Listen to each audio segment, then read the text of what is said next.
Hello everybody, how are we doing? I can see we've got in the chat, we've got Patty who's driving, so concentrate on the driving, Patty, but we're here, we know you're here too. We've also got the lovely Theosaurus, I hope you're feeling better.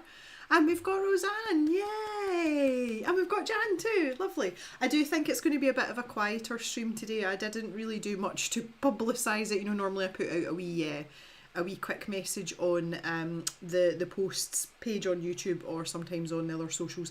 I just things have been very fraught here. What is going on with that bit of hair that side? Oh, okay. Yeah, things have been a bit fraught here, so I've been a bit sort of distracted, shall we say. So anyway, I will inform you all of these things in due course, but for now we're fine, everything's okay. The blue is holding up this time. No, this was my own dye job. This isn't the original blue from the hairdresser. I have dyed my hair myself since then, but that's holding quite well. I'm starting to fade a bit on the top. I'm going that sort of lighter sort of faded colour, but yeah, generally we're doing quite well, which is nice. It's a lot of clean up and stuff, and then you end up blue nails and you know all the rest of it. Anywho's, that's fine. So the big news for today is that our jockey Mo has been at the vet.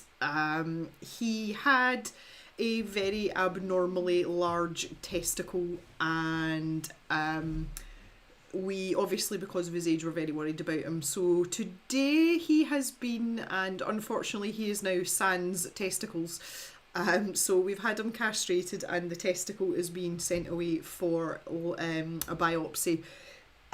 He has no cancer markers in his blood, and he has had a chest and abdomen x-ray today as well, and there are no traces of cancer there. So even if the testicle is cancerous, it seems to be contained to the testicle. I don't know how many times I can say testicle in the first 5 minutes. But he's okay, he's here. He's a bit dopey, but he's fine. And instead of putting a cone of shame on him, they don't tend to do that at the vets anymore. He's got a wee jacket on. If you remember, Pip had one. Jock has one as well, and it's hilarious because it is cave colours, and that was done completely by accident. It wasn't me that dropped him off, it was Mr. Jem, and it was also Mr. Jem that picked him up. So once he's settled a wee bit, we'll put the jockey cam on later and you can see his wee jacket, but he's doing okay. He's actually alright. He's just, you know, just a bit sort of out of sorts, as it were. But he's done remarkably well today in the vet, and the vet nurse were very impressed with him for his age as well, so that's good. So fingers crossed. Even if the test results do come back and it's cancerous, it's highly unlikely it's spread to anywhere else in his body, so I think we might be okay. But as you can imagine, I've been extremely stressed the last few days, well, the last week, because it was a week ago we took him in the first time. I have been very on edge, very out of sorts, and the mental gymnastics when it comes to something like that is phenomenal. So needless to say, I have not spent a lot of time arting. I've been very, very sort of preoccupied, and I'm feeling a lot better. He literally only came home like an hour and a half ago, and I'm feeling so much better, just because if you've ever had a pet go in for surgery, when they're going in for an anaesthetic, obviously there's always a risk that they might not wake up, the same as there is with humans, and I can't settle and go about my business until I know they've woken up. But the vets are very good, and they phone you once they've come out of surgery and they've kind of stabilised them, So I've been kind of wandering about like a fart in a spacesuit this morning. But I'm a bit more kind of chilled out now. So that's all good. Hello Europa, how are you? Something is weird with the cave. Did you change the layout? No, the lighting's slightly different. I haven't moved anything else though. I don't know why you might think that. I don't know. Can't answer that. How's the sound, by the way? I had a few problems with drivers for my microphone. I think I've fixed them. But you can let me know if not. So other than that, beverage of choice today, I've got the very dregs of a cup of tea here, and I am on the McBee water. So this is lemon and a lime flavour. I've kind of teed myself out today. I don't want any more tea. So yeah, that's that. Successfully completed dry January as well, which is great. I am starting to sleep slightly better now. When I say slightly better, I do mean slightly. I seem to be getting uninterrupted stretches, which is great, but it's not for very long. But up until this point, I've been waking multiple times during the night. So I managed a stretch of 4.5 hours uninterrupted last night, which was absolutely, it was just amazing. Sounds good, thank you.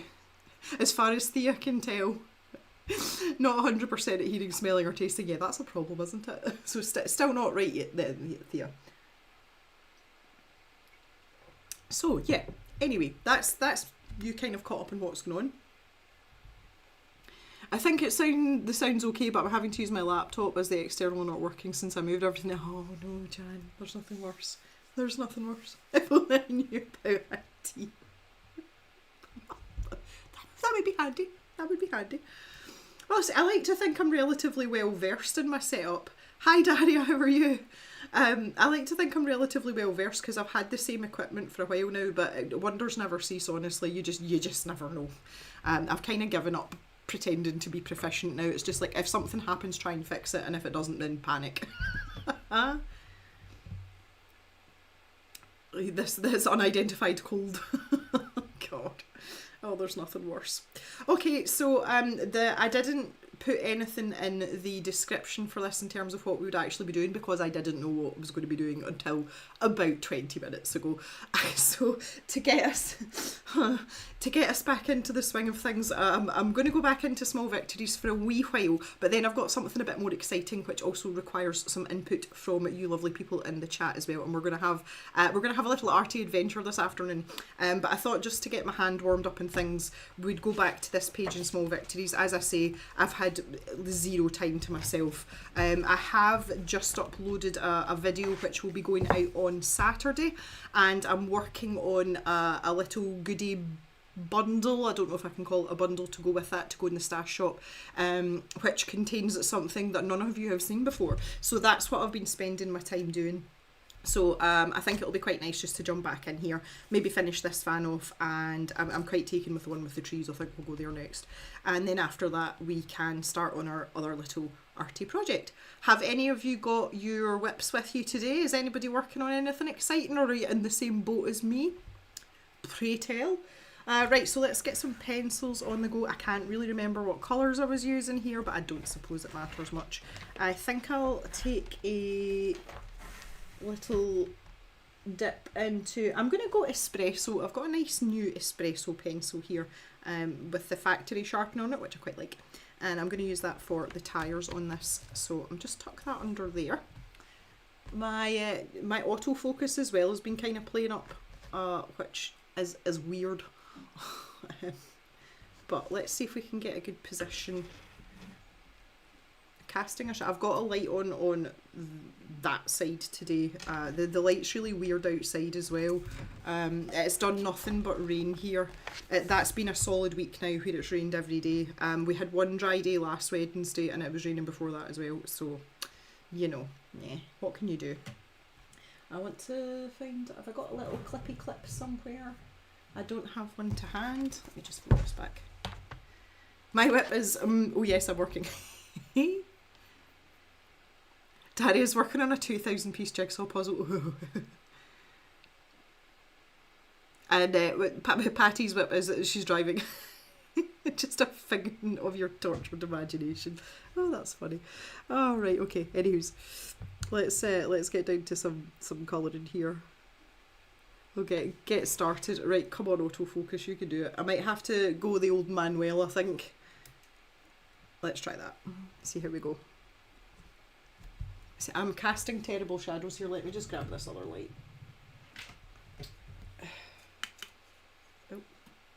Oh, that was bright. If I pop that one there, that's a bit better, isn't it? Yes, there we go. Okay. So a little bit of espresso. We're in Prismacolor pencils today, as we have been. And we'll get the wheels on the go with this one as well. Get that started off quite nicely. So yeah, other than that, I've kind of told you all my news now. I don't really have anything else. I'm glad I don't have anything else to tell you. That's quite enough excitement for 1 week.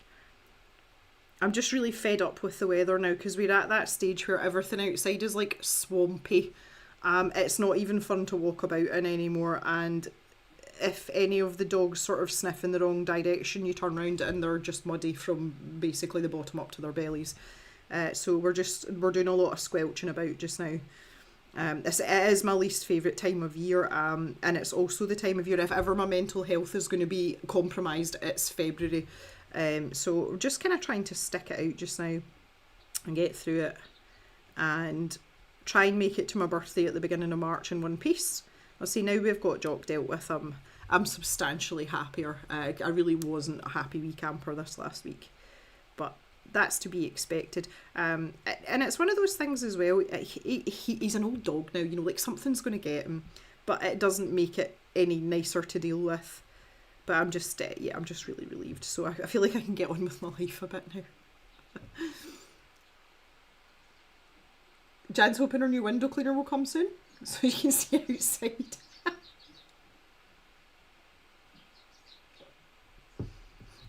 Sakena, hello, how are you? I can confirm weather in Scotland has been a cliche right now. I'm not a sun misser usually, but I've reached my limit of grey and cold. It's just the wet for me. I don't mind the dark that comes with it. I am generally a person that likes the dark. I get really fed up of the sunshine in the summer. Like I really do. I find it very intrusive. But it's just the wet and the condition of the ground because of it. Because again, I like to be outside. Running in this for me is precarious at best at the moment. That was the other thing I did as well. I've been back to the doctor, etc. about my elbow because it has started clicking and it was not clicking at all. And when it clicks, it sends like a lightning bolt of pain up my arm and I make like a weird noise. I kind of go, eh. So something's not right. I don't know if you can hear the little sparrows. They're all chirping away. They're obviously having a bit of a domestic at the feeder.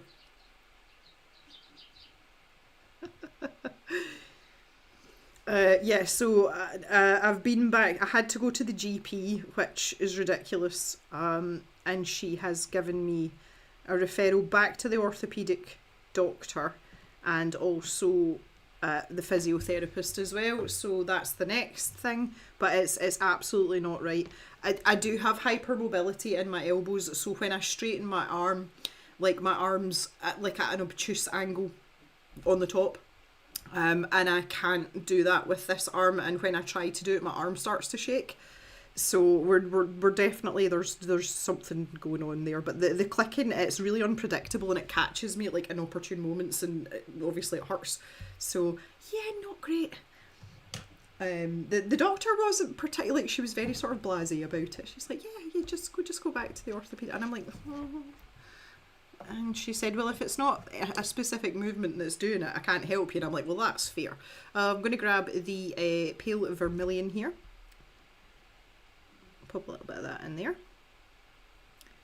And she's like, yeah, I can't really help you with that. I'm like, oh, okay. Thanks for trying.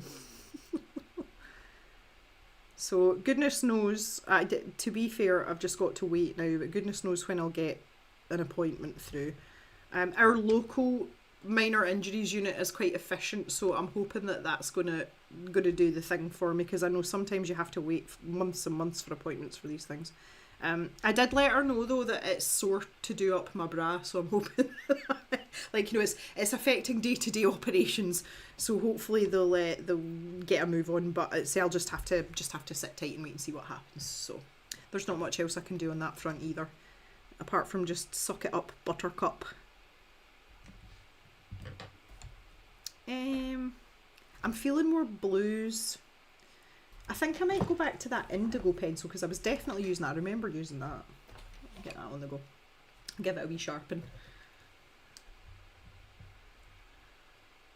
Yeah, Patty had Evie at the emergency vet. It's scary. Yeah, it's not a nice feeling at all. It really isn't. Hi Susan, how are you? I could send my friend Irene up to take a look. See what she says. Hi April that's not here. April's not here either. We have to start a I'm not here club. I have to make a special sticker for you guys. Oh, that's funny. It's amazing the number of people that are in my live stream that aren't in my live stream. Love it. Let's pop this down here. Oh.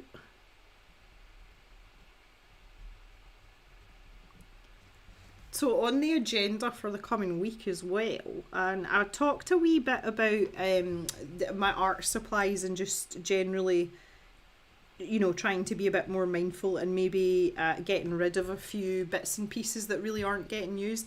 I've been sorting through stuff, and next week I'm going to start looking through my coloured pencils, and I was talking about the Albrecht Dürers, so those and another set or two will be going into the stash shop with the Dürers, and specifically that will be a negotiation. I won't be putting a price on those, but I will put them in as a product, and if someone would like them then they can get in touch with me.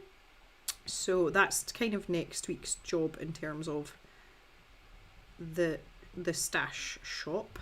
I should maybe have left a little bit of lighter colour there.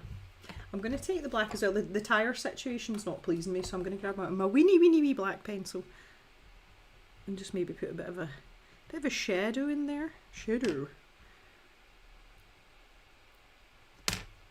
Because why not?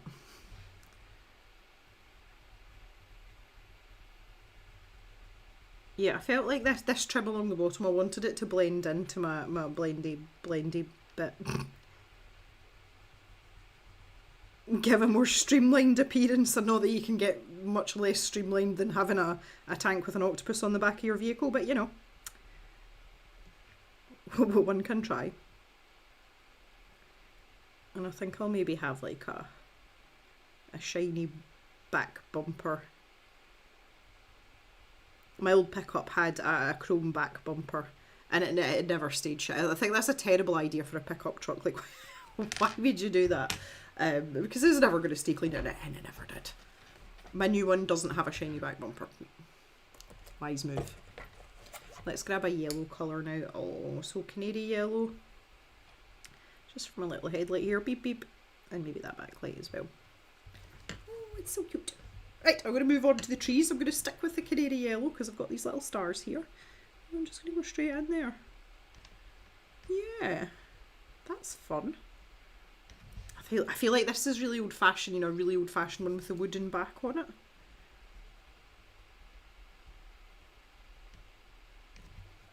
I might just use that vermilion. Excuse me, I have a really itchy eye.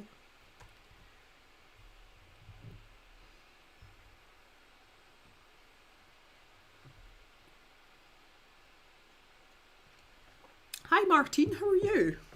Are you art club? Yay!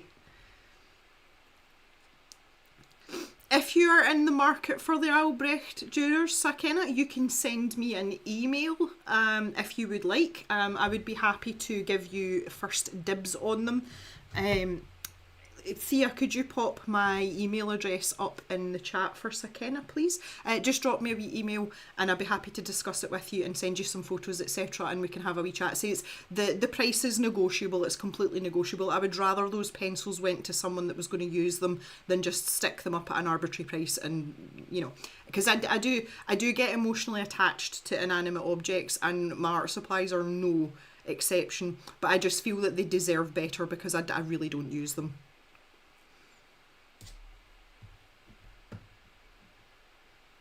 Patty says she can't believe what she's finding in her mum's stuff about art supplies. I don't know how old the Prismacolor set is in the Japanese watercolours. I saw those in passing on the Discord, but I had an old set, but it was the be-all ones I had, and I don't know. You'd have to show me some pictures, but I'd probably be able to tell you roughly how old they are. I'm imagining they're pretty old, to be fair.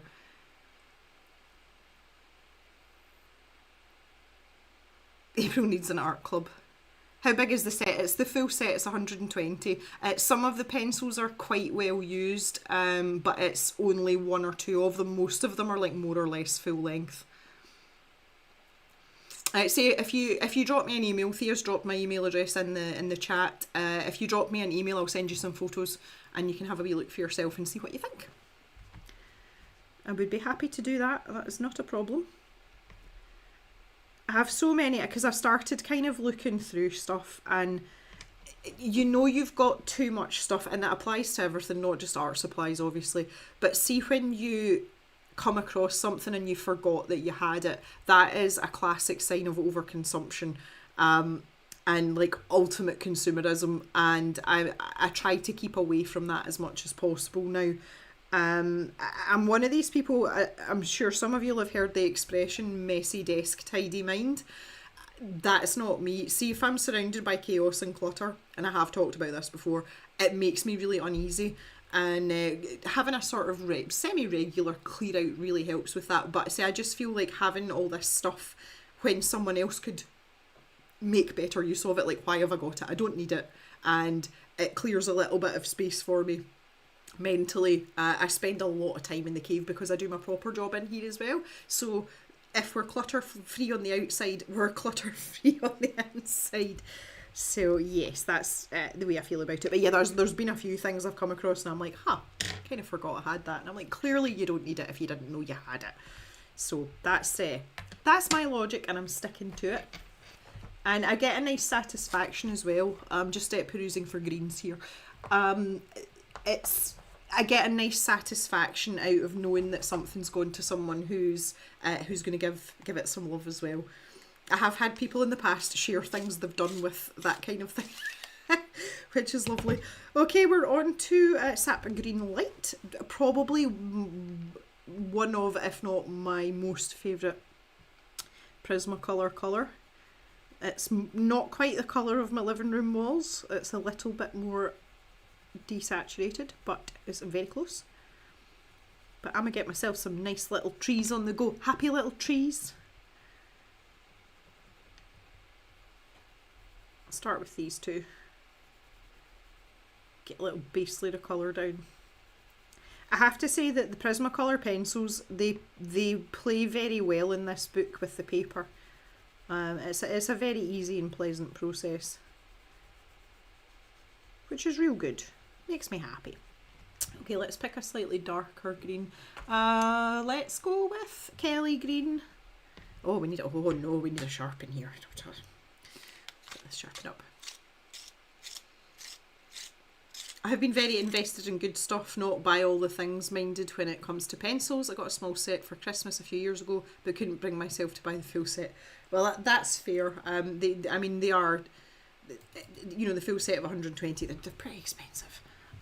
Well, yeah, if you've ever perused the stash shop generally, you'll know that my prices are extremely reasonable. You know, I'm not going to come and ask you for like a bajillion pounds. So it's entirely up to yourself. Obviously, as well, there's no obligation. We can have a chat and see where it goes. I'm completely happy with that.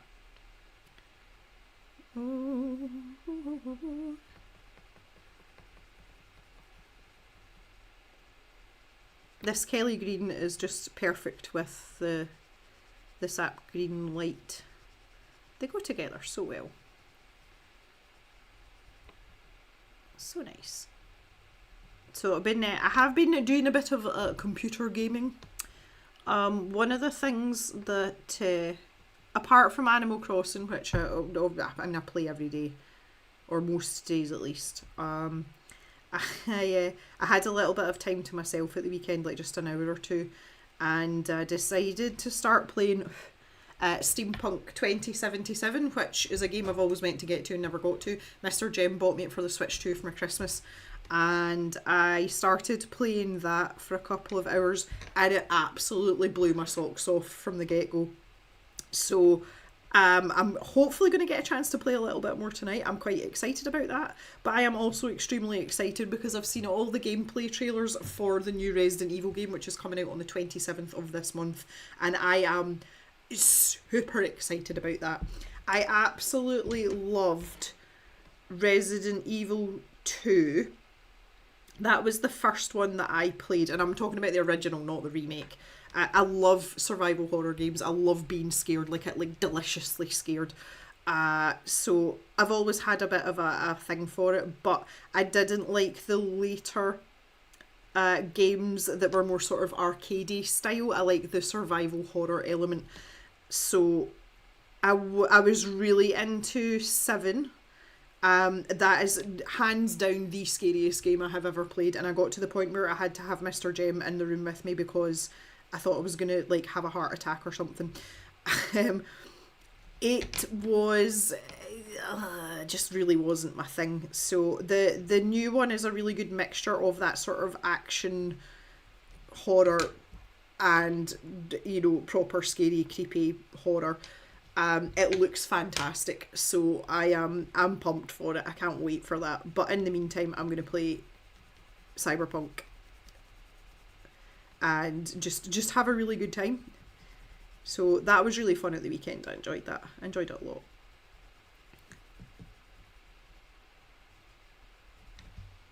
There's something really nice about having a game to look out for. The amazing thing as well is that it comes out on the 27th. My birthday is at the beginning of March, and I now in my early 40s, I have never worked on my birthday ever. I've been in the workforce since I was 15, and I have never worked on my birthday.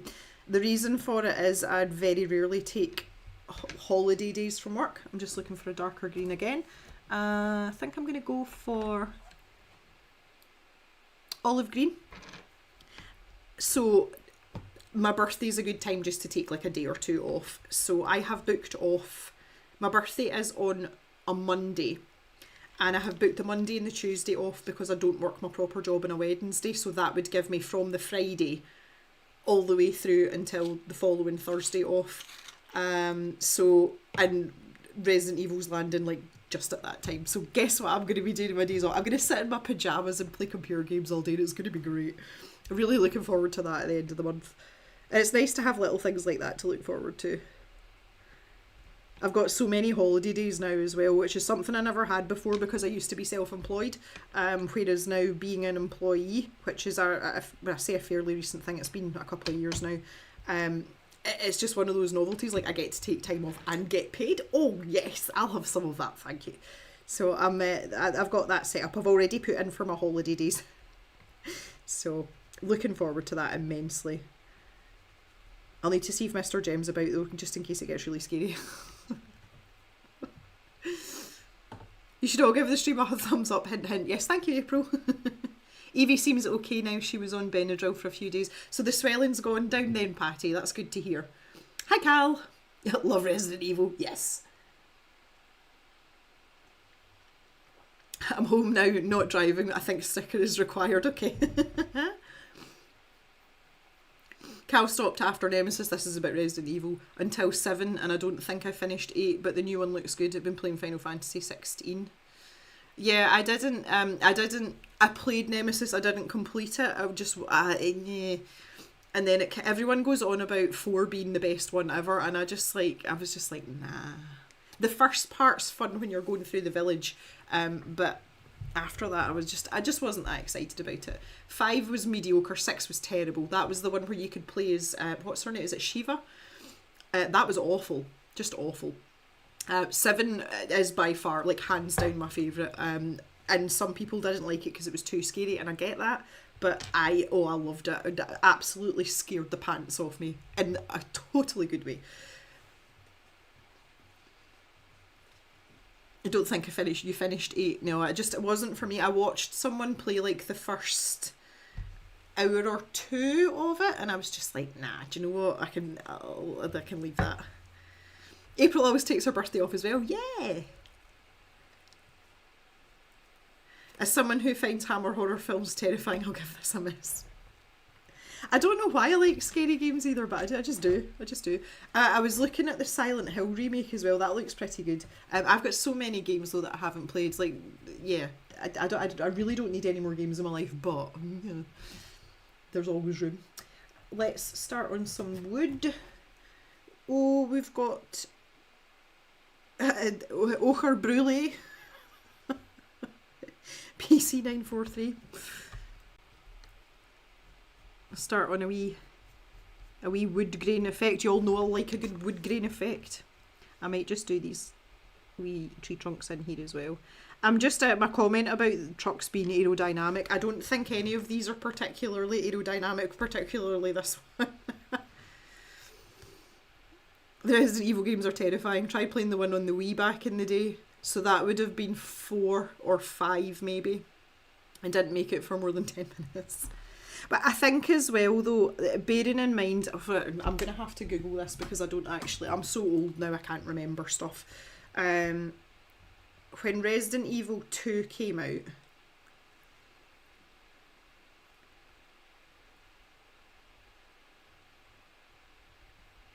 must have been 90s. Well, it was 90s. It was initially released in 21st of January 1998. Okay, so I was 13 when that came out. That was my first Resident Evil game, and then I went back and played the first one after the second one. So I think when you're exposed to things like that quite young, it definitely either sends you one way or another, I think. And I was like, oh, this is great. So that probably tells you a lot about me. But there was a whole sort of raft of those types of games that came out around the same time. Say Silent Hill was another one, which I loved as well. It was proper creepy. Proper creepy. That would fit in with Thea's weather just now. That's a good point actually. I don't think that would be a good one either because there's lots of fog. That might send you over the edge, Thea.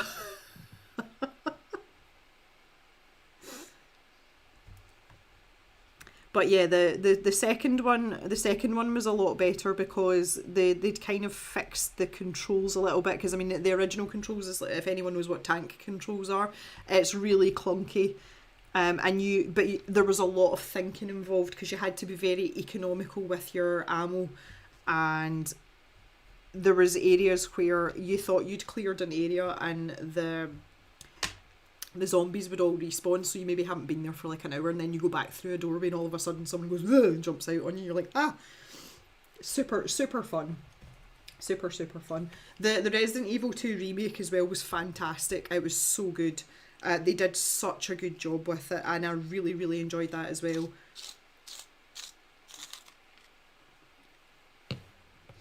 Thea does like playing Phasmophobia. Yeah, the thing is though with Phasmophobia, I think I've never played it on my own. The first time, but it had like a mega update, but when it came out originally, I had a kind of like band of merry men that I played with, and women. And when you play as a team, it's more funny than scary. It's just, there's something about it, and Thea will probably attest to that. There's some comedic value in there. I think on your own, it would, like, there's a lot to do if you're on your own, and it makes the difficulty much harder as well. And I can understand why it might be a bit sort of scarier or spookier. But when there's a group of you, it's incredibly good fun, but it's funny as well.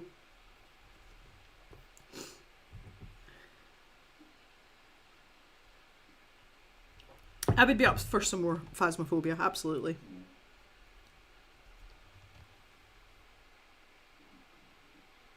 I was just checking on Jockey sleeping. He could probably do with a fair amount of rest, I would imagine. He has already eaten something and had something to drink, which the vet said like you might not want to do, but he's already had something, so that's good as well. We're just going to give him some really bland food tonight because he's had a surgery. They recommend that you give him something that's gentle in their tummy, so he'll just be getting some plain pasta tonight, and we'll start him back on some proper food tomorrow. See how he is overnight, but he should be fine. A sleepy goodest boy. Yeah, he is the goodest boy with stuff like this as well. So no athleticism for 10 days. Jock generally, he's slowed down a lot, but he still runs everywhere because he's a collie. So we just have to make sure that he doesn't exert himself. But even when we're out walking, Jock is an off-leash dog because he's a trained sheepdog. And he just dawdles about, you know, he's always in like a circumference of you. Sometimes maybe a wee bit in front, sometimes maybe a wee bit behind. Because he also, if there's more than one person walking with him, he herds whoever he's walking with. So he's behind you and he just goes in like a figure of 8 behind you all the time because that's how they herd sheep. And he's always done that. So I'm not too worried about him being out when we do take him out. But it will need to be very, very short walks for the first couple of days. Which is fine. I mean, he's going to be grand. He's going to be okay. I wasn't really concerned about the aftercare part because I knew that as long as he made it out the other side, everything would be okay. And the fact that he's sort of getting back to normal quite quickly, as I say, he's quite dopey. He was a wee bit confused when he came in and he kind of looked at me and it was like with one eye and he was like, "Is that you?" And then I gave him a wee pet and he started wagging his tail. I was like, "Yeah, you're okay, you're fine." But yes, he's the goodest boy. Whereas when Pip had her lump removed on her leg, she had like a big skin, it was just loose skin, it was weird. She was an absolute nightmare. Couldn't get her to sit still, wouldn't settle, was trying to get her little jacket off, like her surgical jacket, and she was in it for ages. Oh, she was not a happy camper, whereas Jock's he's just a bit more chill, so much easier dog to deal with in that sense. And that's the joys of having, I think that's my own hair, I don't think that's a dog hair. Just the joys of having dogs with very different personalities. We need to finish or continue Split Fiction. I was thinking about that the other day. The next time that you're well, we can talk about that. Well, hello Elise, how are you? I hope you're doing well today. Patty's hoping she can actually join in Phasmophobia. Yeah, well, we'll get something sorted. If any of you want to play anything like that, just stick it up as a suggestion in the Discord, in the Lego and gaming thread. Even if I'm not around to play, like it doesn't have to pivot around me, obviously, but there might be someone else that has can line up with the times, and guys can get playing too. Oh, did you get it, Elise? Oh, I'm so glad. And it's just a little thing, but I'm glad you got it. That's so good.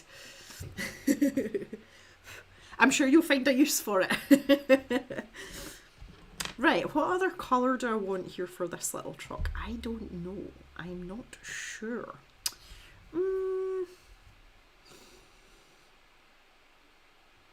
I think we should maybe stick to some green for the wheel arches, maybe. So this is just the olive green. I might go from olive straight. Oh, we're awake again. I might just go from olive straight to sap green light as a highlight, because why not? It shouldn't take you long, Patty. It depends what system you're on. I tend to find, just with games like that in general, it's worse if you're on PC because there's just more that can go wrong, if that makes sense. Or there's more things that can be configured, should I say. It tends to be a bit easier on consoles. And I've found that across quite a lot of games, honestly. But there's a wee like tutorial training bit that you can do as well if you want to just like have a wee go yourself and familiarise yourself with everything, and it's pretty good. So you shouldn't have too many problems. And then, yeah, oh, goodness me. Do you know what I'm going to do? I can't be the person, considering how much I bang on about light sources, I can't be that person. That would not be right. Let's see if I can find... I was looking for my little battery operator. Oh, there it's there. That's something else that needs cleared out. I've got this big, like, desk tidy thing. And it's just an outrage now. It's just, oh my God. I need to sit and go through this and sort it out. Because I'm at the point where I can't really find anything in it either, which isn't helpful. But that's a job for another day. And I'm assuming that's something that no one would be interested in seeing. It's just full of like odd pencils and fine liners and stuff. Right, let's put our light source in the right place. Come on, Jem. Get it together. Oh, Patty did the tutorial and was confused. Well, the other option is if you're playing with the likes, especially Thea. Thea's like completely on the ball with it. Me maybe not so much, but if you're playing with a couple of other people, then we can keep you right. The issue that I had was that when we were playing, when I played it originally, I was keyboard and mouse, and when I played with Thea and Black Rose, that's when my elbow was really broken and I was having to use a controller and I didn't know what any of the buttons did and I was just having to figure it out as I went along. But we got there. We did get there. So yeah, you would have people to guide you as well, and you don't have to be sort of right in the thick of it from the beginning, so you could take time to learn a little bit. And Thea has endless patience for explaining things as well when it comes to stuff like that. So you wouldn't be adrift. We would look after you. We would look after you.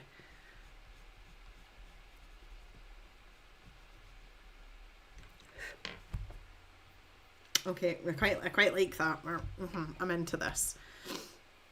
I think I'm going to go back to the yellow. I'm quite enjoying these little cheery stars here. Let's go for that.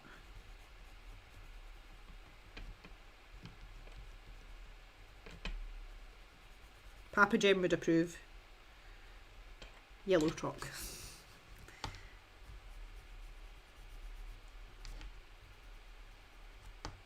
I missed a tree trunk there as well. I actually like watching art supplies being sorted. Does anyone else feel that way? Because if you do, I'll totally do it in a live stream. Like, I'd be happy to do it. I just didn't think that'd be something that would be particularly interesting.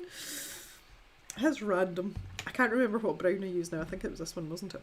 Right, I'm going to drink this last mouthful of tea because it's absolutely stone cold. Oh, that really is stone cold. I'm trying to remember when I made that cup of tea, and it was before Mr. Jem brought Jock home, and I'd just fed Pip, so that must have been about 1:30. And it's now 4:25. That's why it's stone cold. Oh dear.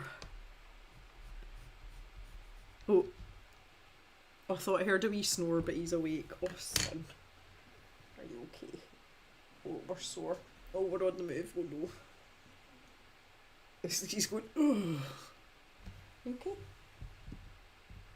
Are you sleepy boy? He's a wee sleepy boy. I don't think he's very happy in his wee jacket either. He's pretty good with jackets because we've got one for him for the winter, for going outside.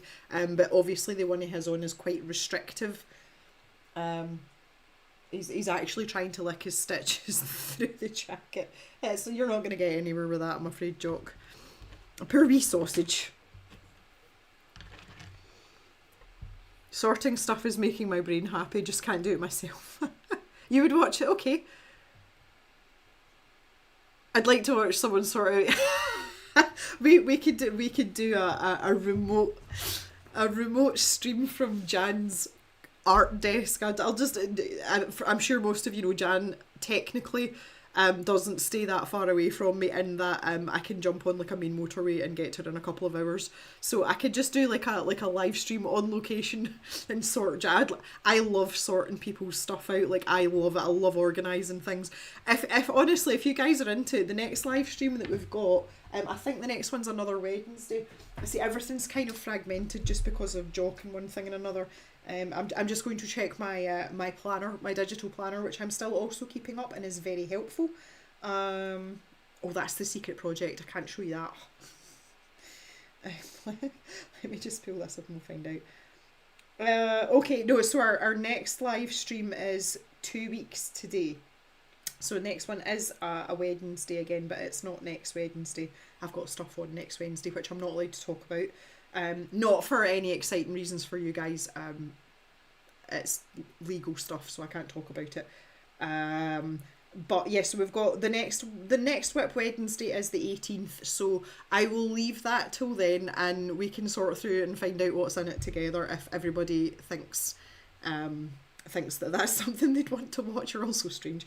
The same week though, we are having, although there's a week where we don't have any live streams, the 18th we've got our usual Wednesday stream, but I'm also doing a sketchy Sunday that week as well, the same week.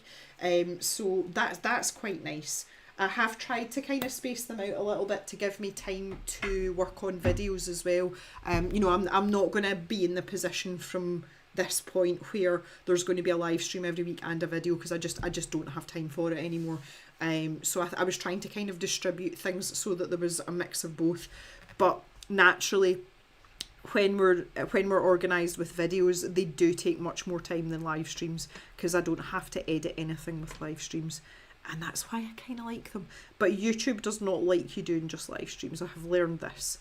Although I have to say the stats are starting to pick up a tiny little bit. Not anything even remotely where we need to be. But I'm not quite as adrift as I was even 3 or 4 weeks ago. So I'm hoping that we keep gaining momentum. And that kind of gets back to normal, whatever normal is. I was talking to Papa Jem about it, because he's quite curious as to, like the mechanics of it and how it works and how I fit it in with everything else. And, he was asking about, how worthwhile it is financially. And I'm like, well, it's kind of not. YouTube used to be very lucrative back in the day. I started the channel in technically I started it in 2017, but the first video went live in March of 2018. And at that point it was extremely profitable, even if you weren't particularly skilled or well versed in the nuances of YouTube. It's completely different now, and it's been like that for a number of years. And obviously now we have this shift to short form media as well, which I think has impacted it a lot. And it's not something, all my videos are quite long winded, you guys know that, but I like to show detail and process. I'm not in it for like a quick clickbaity thing, because I don't do this for profit. It's nice to have a little bit of profit, but the YouTube channel used to basically pay the bills for the cave full stop, so running the website, etc. At this moment in time it is not doing that, and the shop is carrying the channel and not the other way around, and it used to be the other way around. But it would be nice to get back to a point where I had a steady income, however small that may be, from the channel every month. So that's where I'd like to get back to with it. Obviously I have to put the work in though, that's a given, and I'm quite happy to put the work in, but I think it's just going to be a bit of a slow process, but I'm hoping we'll get there. Oh, that black stands out lovely next to that, look at that. 3.5 hours, it's just stacks of boxes of stuff. Oh, what's in the box? We like that. Cal thinks they had to change it all because of the idiots essentially playing the system. They did sort of systematically weed people out that were kind of exploiting the algorithms, and I understand that fully. But they've gotten very greedy. I mean, the number of times that you guys say to me about adverts, and it never used to be this bad. So I understand it completely. But I've just been very, very heavily punished because I'm not, I didn't put out videos for so long. So I appreciate it as well, though. Not everyone wants to sit and watch a live stream on a replay. I'm not really into that either. Because it's not the same as, if you've got X amount of time to sit down and think, oh, I'll watch such and such. If they are in a live stream, it's much more disjointed because there's, interactions with the chat and one thing and another, which is fine when you're in real time, but not necessarily that entertaining when you're watching after the fact. Hello to anyone that's watching after the fact. So I understand it completely, but I just didn't think it was going to be I didn't think I was going to be punished quite so heavily. But here we are, and it's fine, it's okay. I say it's not like I rely on the income, you know, it's not my livelihood, so it's nice to be a bit more chill about it, much as I want it to pick up again. It's not the end of the world for me. I actually don't think I would like to be a full-time YouTuber. I think I'd get very sick of it very quickly just because of all the editing. I like to have variety in my life.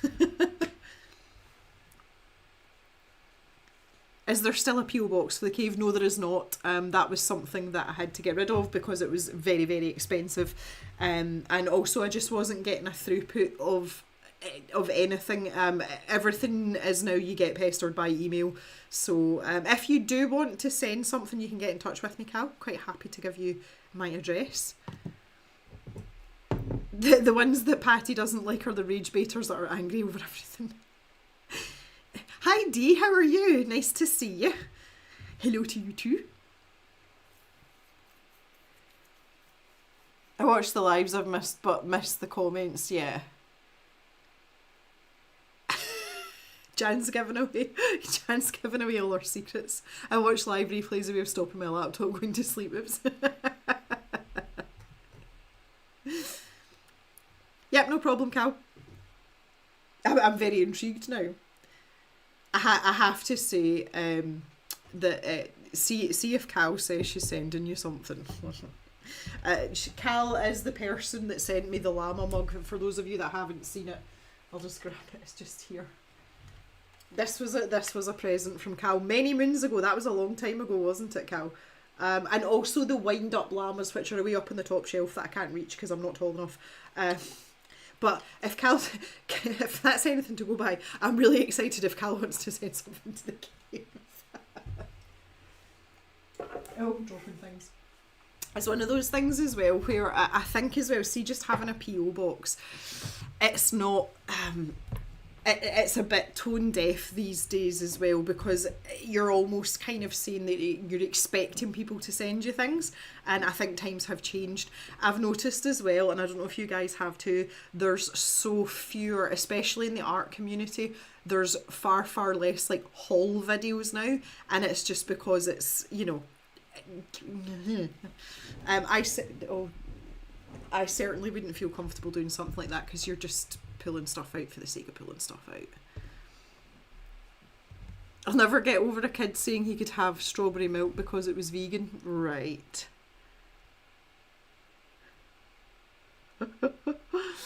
Oh.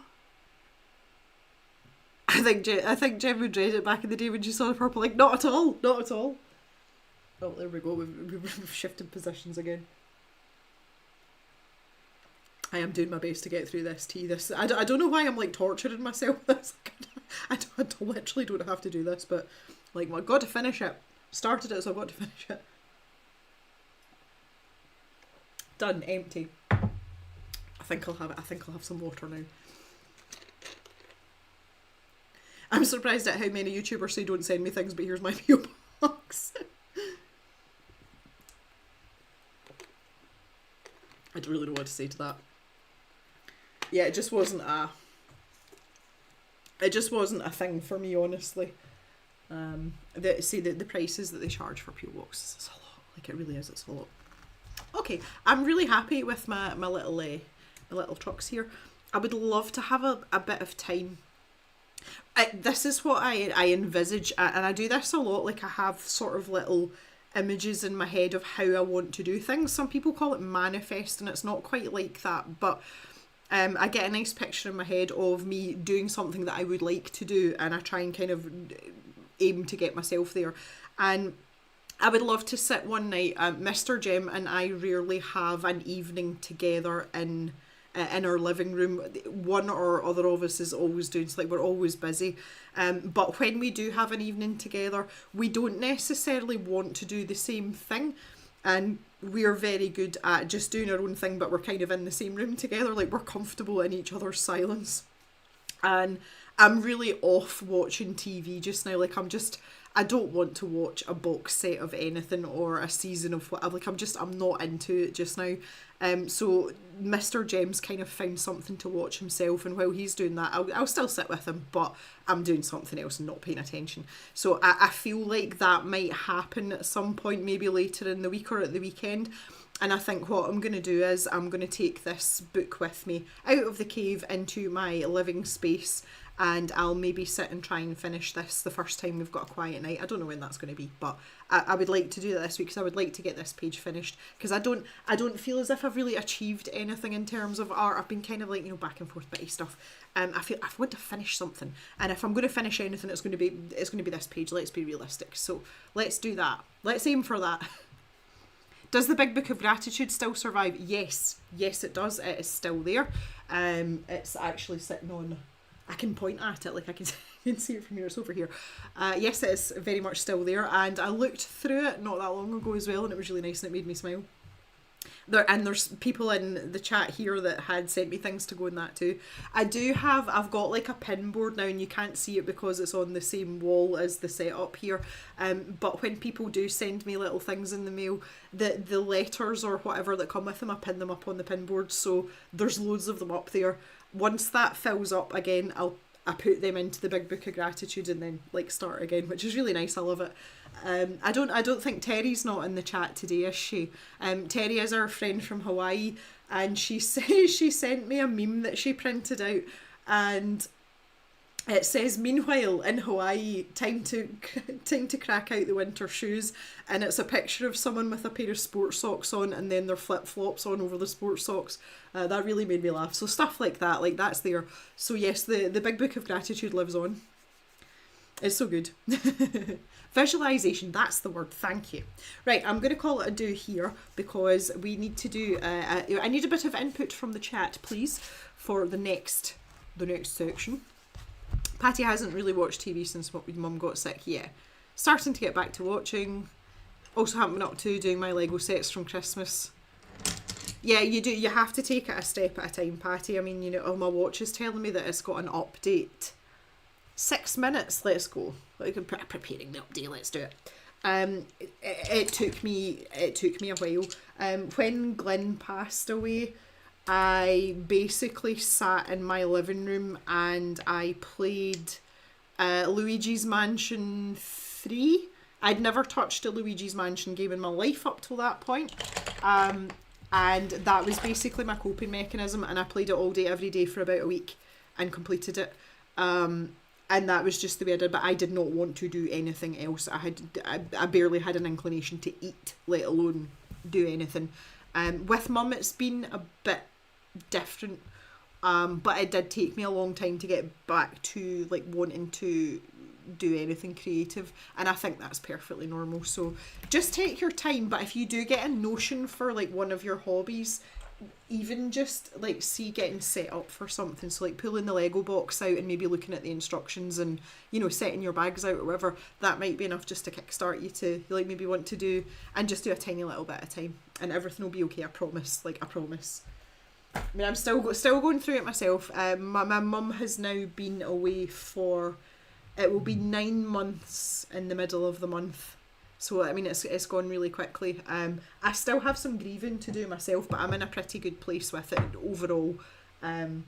It does, like, time is the best thing that can help you, as long as you're aware of, you know, your feelings and accepting it rather than trying to sort of push it away or ignore it or pretend that it's not happening, because that's not healthy either. That's not good. Right. Okay. You guys are going to, I promise you're going to love this. Behind me here, this might be a bit of an elbow issue, hang on. Behind me, I have a gigantic stack of Artists and Illustrators magazines. These are all the back issues. I am going to put some of these in the stash shop at the weekend when the video goes out. I'm going to put them in at a pretty cheap price as well. They're really great for inspiration, even just like 1 or 2 magazines, you can kind of sift through them or whatever. So what I would like to do is I would like to pick someone in the chat. Let's see. Well, I think we should give this honour to Patty, given that we're having quite a sensitive chat here. There's 20 magazines here, Patty, so I would like you to pick a number between 1 and 20, please. And we're going to do a bit of art roulette with Artists and Illustrators magazines. So Patty's going to pick a number. I will select the magazine and I will select someone else to pick a page number. And whatever page it lands on, we're going to look and see what's on it. It might be adverts because there's quite a lot of them in these magazines. But we're going to try and create an artwork based on what we find.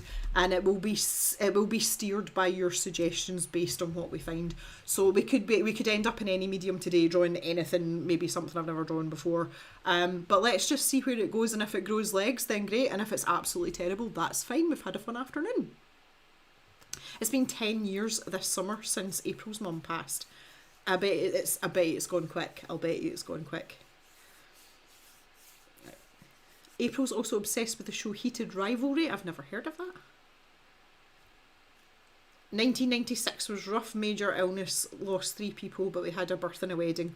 Oh, see, there was a little bit of respite in there. That's nice. I'm glad to hear that, Cal. Right, so Patty, whenever you're ready, pick a number between 1 and 20.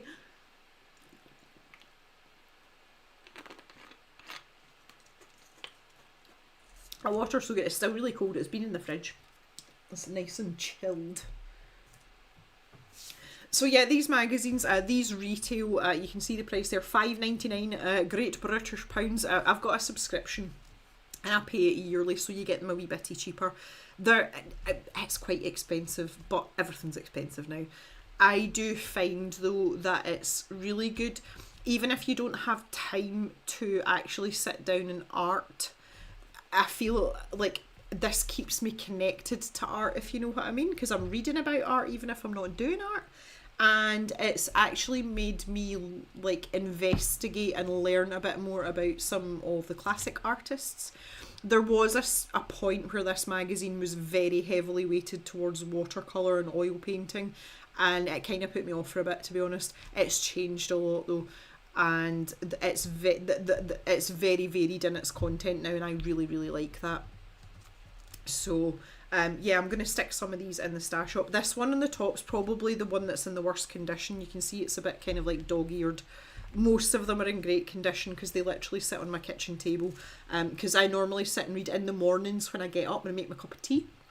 I sit and read like maybe just one article with a cup of tea first thing in the morning, and then after that they come through here and go onto the shelves and periodically put them on. But I've got this massive big stack now, so it's about time I was putting some more on. If you're interested, this pile here goes from December of 2024 up to October of last year. So yeah, some of them are recent, some of them are not so recent. Elise lost her mum 10 years ago in January 80s. Oh, so you've just passed that anniversary. Ah.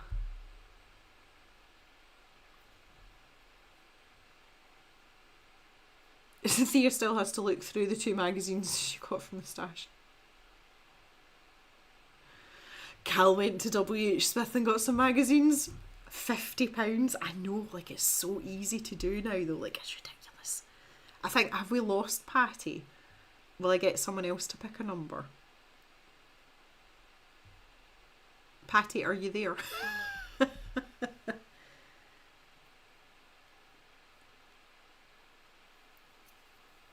It's not TG Jones in Scotland. Well, not yet anyway. I don't know if it will become TG Jones in Scotland. Susan's been 18 years since she lost her boy. Oh, Susan, that's sad. Patty, can you hear me? Oh, okay. Everyone always phones you when you're on this live stream. You're such a popular lady. Yes, Patty, a number between 1 and 20, please. Any number between 1 and 20. Everyone's like, Patty, are you there? That's so funny. I love that I can do this with you guys. Like, it's so good. It's so honestly, I absolutely love these Wednesday streams because it's just like we're all kind of like sitting hanging about together, isn't it? It's not actually me doing anything worthwhile. We're just all sitting about shooting the shit. 3. Oh my goodness. Number 3. Right. Okay. So number 3 is this one. They're numbered from top to bottom, by the way. And there is a pussy chat on the front. So let's see the possibilities here. Say, maybe fortunately or unfortunately, it might land on like a because the advert pages are like, yeah. So I just, this is going to be really funny.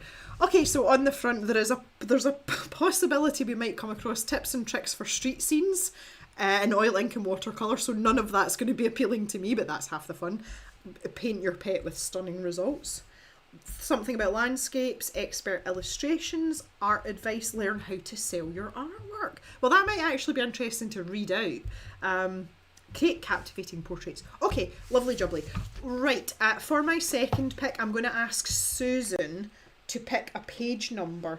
So let me just see where the actual interesting stuff starts, because I don't want you to give me the editor's note at the front or anything. Okay, so Susan Thorburn, I would like you to pick a number between 5 and 82, please. Lots of choice there. A pretty kitty. It's a pretty kitty.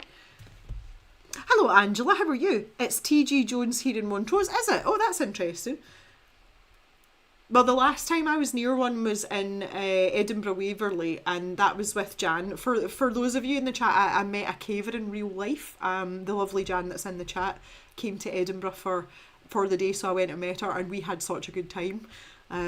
We went to the art gallery. We went to that, and we climbed up a big tall tower and had some good food.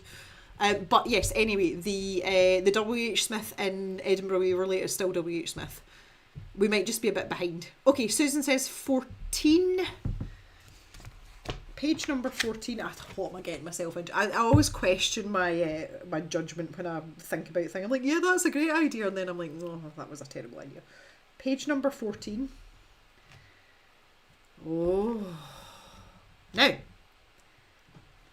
So this article is about a husband and wife duo. So this is actually about two artists, and this is an interview. This was actually really interesting to read as well, because when you see their work, you look at their early work and then you look at their later work, you can see how they've changed each other's art styles just because they're a couple. So it's really interesting. They paint different things though. So Andrea, the wife, she likes to paint portraits. So this is this is her work here. And then her husband, like, he's just completely different. He's like still life. This is fantastic. They both like to paint in oil though. This is obviously a shiny kettle. When you look at this close up, it is just like brush strokes. But it's really interesting to see how they've influenced each other. So this is a much later painting of his, I think, and you can see the difference. So yeah, really interesting article. Trying to start a house insurance because all the snow and ice build up has caused leaking. We can't have leaking in the craft room. I will not allow it. So yeah. Is that a reflection of the person in the kettle? Well, yes, I would imagine it would be the photograph that was used as a reference. So the question is, how do we tackle this one? Because we've got two artists and two separate art styles, and they're in oils. Obviously, I'm not going to crack out the oil paint at this point. So has anybody got any thoughts? Because I would love to hear them. If anyone says paint a portrait, I'll find you and poke you in the eye. Or maybe we should do two drawings side by side in different styles. That might be a place to start. How about sketching a shiny object or painting one?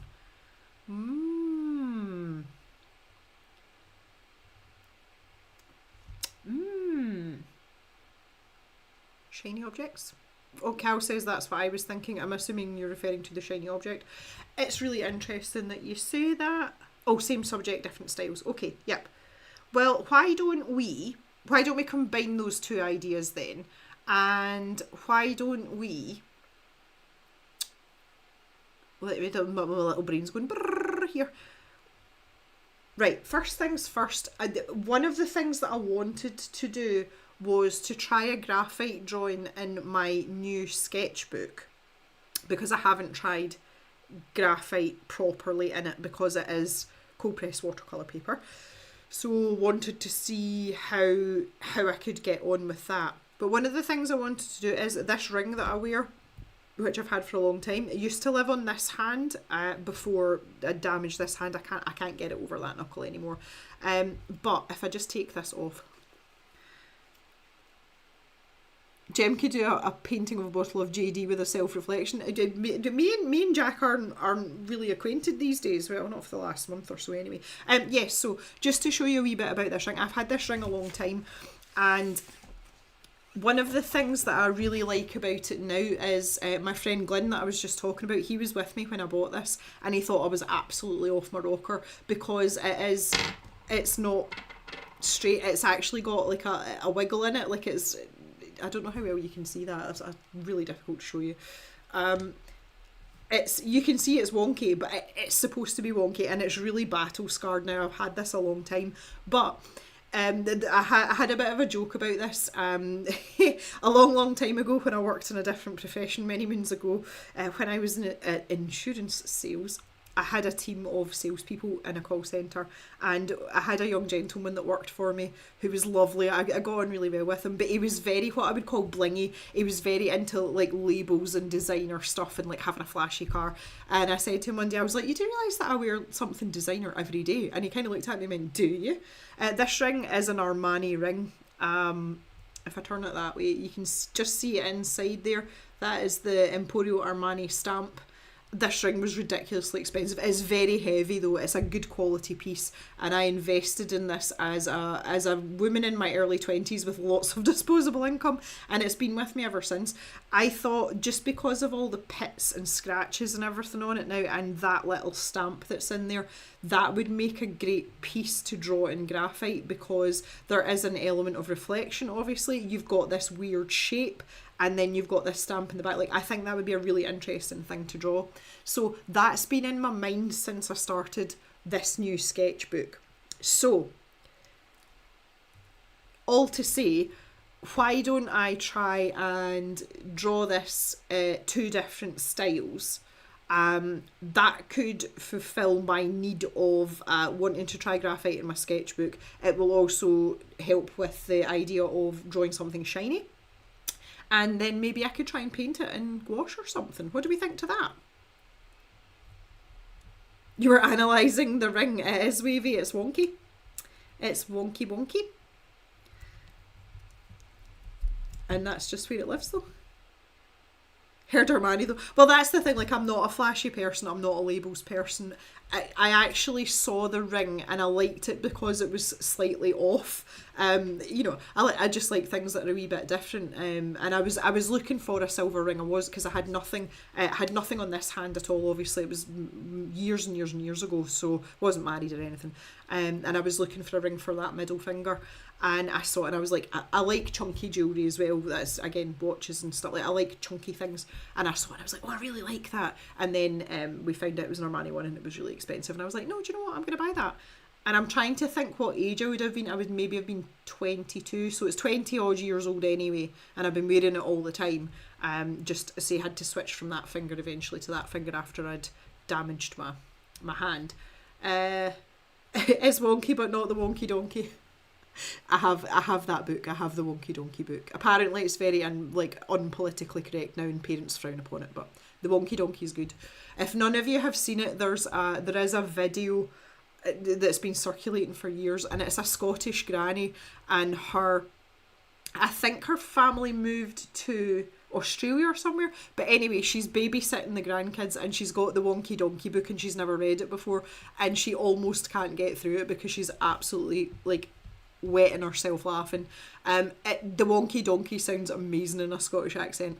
If you would like me to read the Wonky Donkey to you, I would be happy to do it. But the parents of today seem to be mildly offended by it.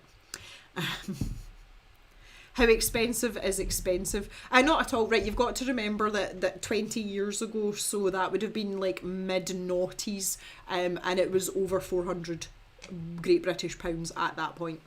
It wasn't 500 Great British pounds though, but it was in that price bracket. Thea says, yes, please, I have no clue what you're talking about.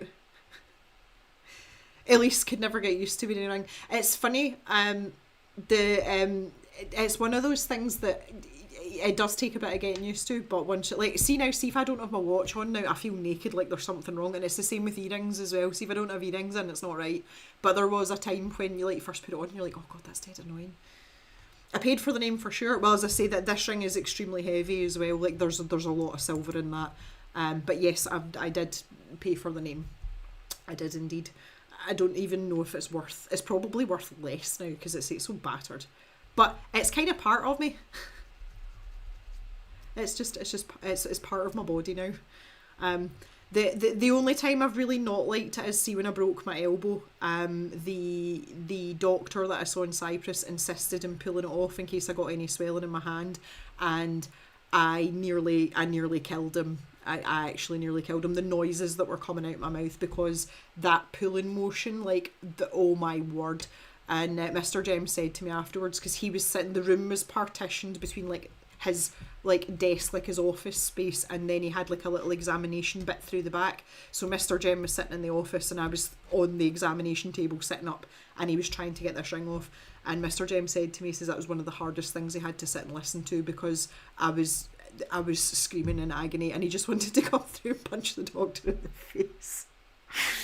But I was literally grabbing his arm with my other hand and trying to push him off because it was so painful. So that was the only time I didn't like the ring, but he's like, I can't, there's no way you can cut that off because it's far too thick, this has to come off. And I was like, I don't want it to come off. So that's the only time I haven't liked it. Cal got a ring in November and Black Friday, 50% off, and still paid about £200. Yeah, but this was 20 years ago. So, but I still feel it's an investment. I love it very much, and I don't feel like my hands look right without it on now. So, absolutely zero regrets about it. And it was money for me to burn at the time.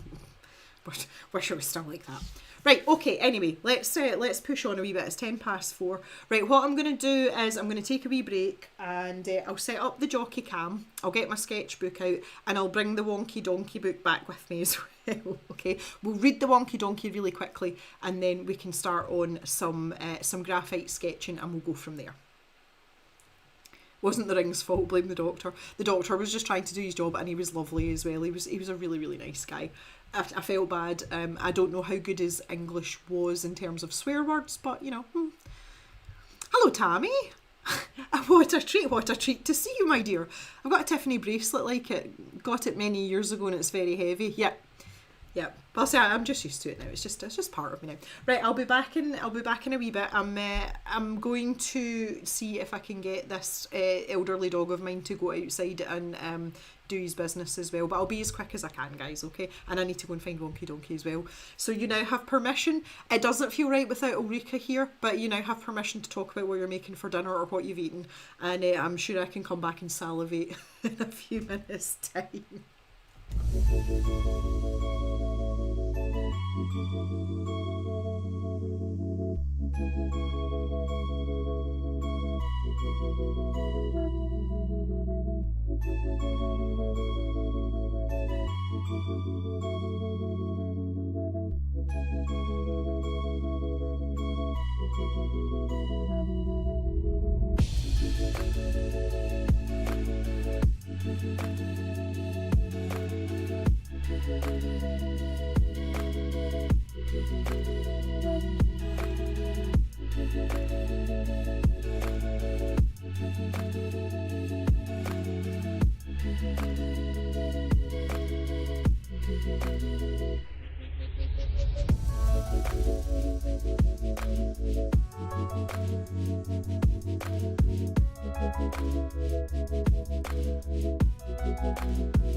Well, I don't know what happened there, my word.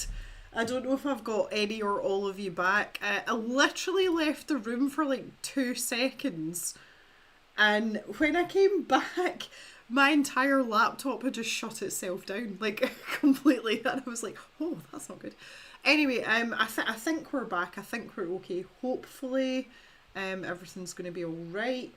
Let me know what's what and whether everything's okay.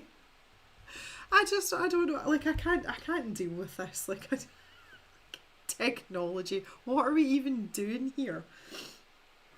I don't know whether oh, okay, all is fine, right, good, thank you, Jan, appreciate that. I've tried to get the jock cam going. You can see him, he's tucked in his corner. Do you see what I mean about his little jacket being the cave colour? He's just he's just sitting chilling out in his cave coloured jacket. He's not very happy because I left the room. He got up and walked about. He was kind of tucked in his bed, but he's. I think he's kind of trying to stay settled. He's just not doing a very good job. Oh, are we going to move about again? I don't know. He's bless him. Anyway, all the stuff. Okay, so I've brought you the Wonky Donkey.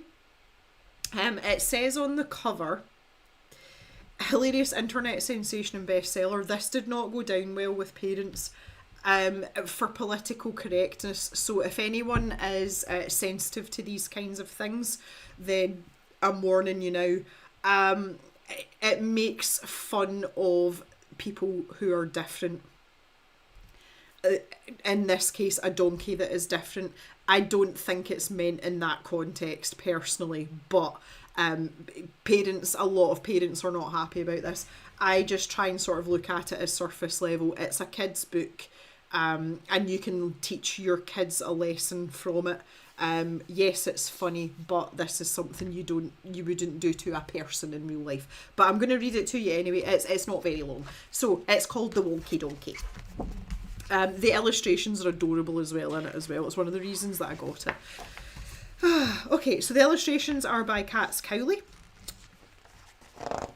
And you can see, look, how pretty is this? I was walking down the road and I saw a donkey, hee-haw, and he only had 3 legs. You can see he's got a prosthetic leg. So you can see where this is going, you know, what I was saying. He was a wonky donkey. He's got a good set of teeth on him as well. I was walking down the road and I saw a donkey, hee-haw. He only had 3 legs and 1 eye. He was a winky wonky donkey. Bird stolen his eyeball. That speaks volumes, really, doesn't it? I was walking down the road and I saw a donkey, hee-haw. He only had 3 legs, 1 eye, and he liked to listen to country music. Yee-haw! He was a honky-tonky, winky wonky donkey. Can you see where this is going? I was walking down the road and I saw a donkey, hee-haw. He only had 3 legs, 1 eye. He liked to listen to country music and he was quite tall and slim. He was a lanky, honky-tonky, winky wonky donkey. I was walking down the road and I saw a donkey, hee-haw. He only had 3 legs, 1 eye. He liked to listen to country music. He was quite tall and slim, and he smelt really, really bad. He was a stinky, dinky, lanky, honky, tonky, winky, wonky donkey. An extra in the Pirates of the Caribbean. I was walking down the road. I saw a donkey. Hee-haw! He only had 3 legs, 1 eye. He liked to listen to country music. He was quite tall and slim. He smelt really, really bad. And that morning he'd got up early and hadn't had any coffee. He was a cranky, stinky, dinky, lanky, honky, tonky, winky, wonky donkey. I love this illustration in particular. Most of you know I had a collie who only had 1 eye, and I just think this is really lovely. I really, really do. I was walking down the road and I saw a donkey, hee-haw. He only had 3 legs, 1 eye. He liked to listen to country music. He was quite tall and slim. He smelt really, really bad. That morning he'd got up early and hadn't had any coffee, and he was always getting up to mischief. He was a hanky-panky, cranky, stinky, dinky, lanky, honky-tonky, winky, wonky donkey. I was walking down the road and I saw a donkey, hee-haw. He only had 3 legs, 1 eye. He liked to listen to country music. He was quite tall and slim. He smelled really, really bad. That morning he'd got up early and hadn't had any coffee, and he was always getting up to mischief. But he was quite good looking. He was a spunky, hanky-panky, cranky, stinky, dinky, lanky, honky-tonky, winky, wonky donkey. I was walking down the road and I saw a donkey.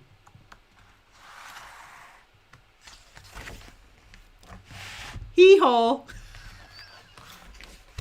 And that is the Wonky Donkey.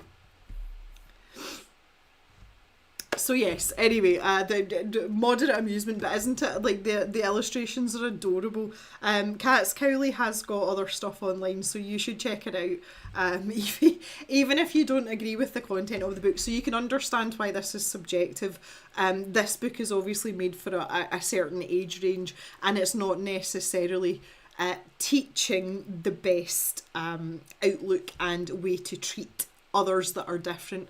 It is meant in jest though, so take from that what you will. But yes, yes, it's a phonics book, exactly. That, and I think that was always the intention, and there was no other intention of the book. So there you go. I bet you've all had an education today. Right, okay. I've got my sketchbook here. Oh, goodness me.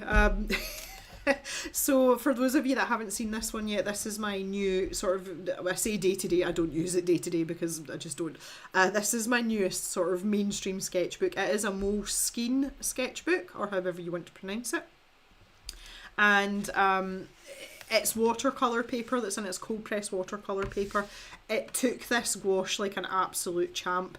Like, that was a really thick layer of gouache, and you can see how much I've built up and the amount of water that I've used on top. There is barely a crinkle on this page, so the paper's really good for paint. I haven't really explored it fully in terms of graphite, so based on our little artists and illustrators adventure, we're going to try that. It's helpful to me. We get to do something that you guys have picked out as well. So there's been a few bits and bobs here that I've done in between, some more gouache here, and this is our little, I've decided he's not a dragon because I'm pretty sure dragons have wings. I still haven't decided on a name for him, but we'll get there eventually. So I'm only a few pages in, but what I can't really show you that's cheating. My experience with graphite so far is that because it is cold press watercolour paper, and it's pretty inconsistent, and it tends to kind of smear quite easily, but we will definitely give it a go and see what happens. Thea, I think I've told the story about someone who got a bad experience with those sketchbooks. She realised the good ones were made somewhere else than the bad ones. Yeah, there was, I don't know whether it was like just a bad manufacturing run or whether it was like a counterfeit. I'm not entirely sure, but I have to say so far I'm quite impressed. I haven't tried any watercolour in it yet though, but just based on that first page, I'm really happy with the paper. I'm really happy with this picture as well. I think that Mildred's just perfect there, like with her little party hat on instead of her Santa hat. She just looks really happy there, and this actually makes me really happy, this image. Not all dragons require wings. Well, I don't know, Patty, you can give me your input. I don't know, I think he looks more like a dinosaur. Mr. Jem thinks he's more like an exotic lizard. I don't know. I think his tail is obviously very dragon-like.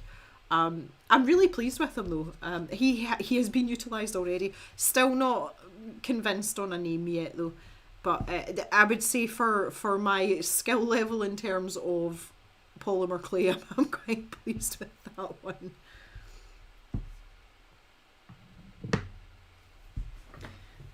Right, okay, so I'll probably take a picture of my ring as a reference image. I should probably have done that beforehand, but again, we're just kind of like flying by the seat of our pants today, which is great. It's something I enjoy entirely. I'm pretty sure I can do at least a rough sketch from memory, but I'm gonna take it off. I'm gonna sit it slightly elevated. That might actually be a really good angle for a photograph, actually. Because the thing about this is, if you're going to do reflections, you need, every time you look at it, you need the same light source, and we've got quite an interesting light setup today, so I should probably take a photo just now.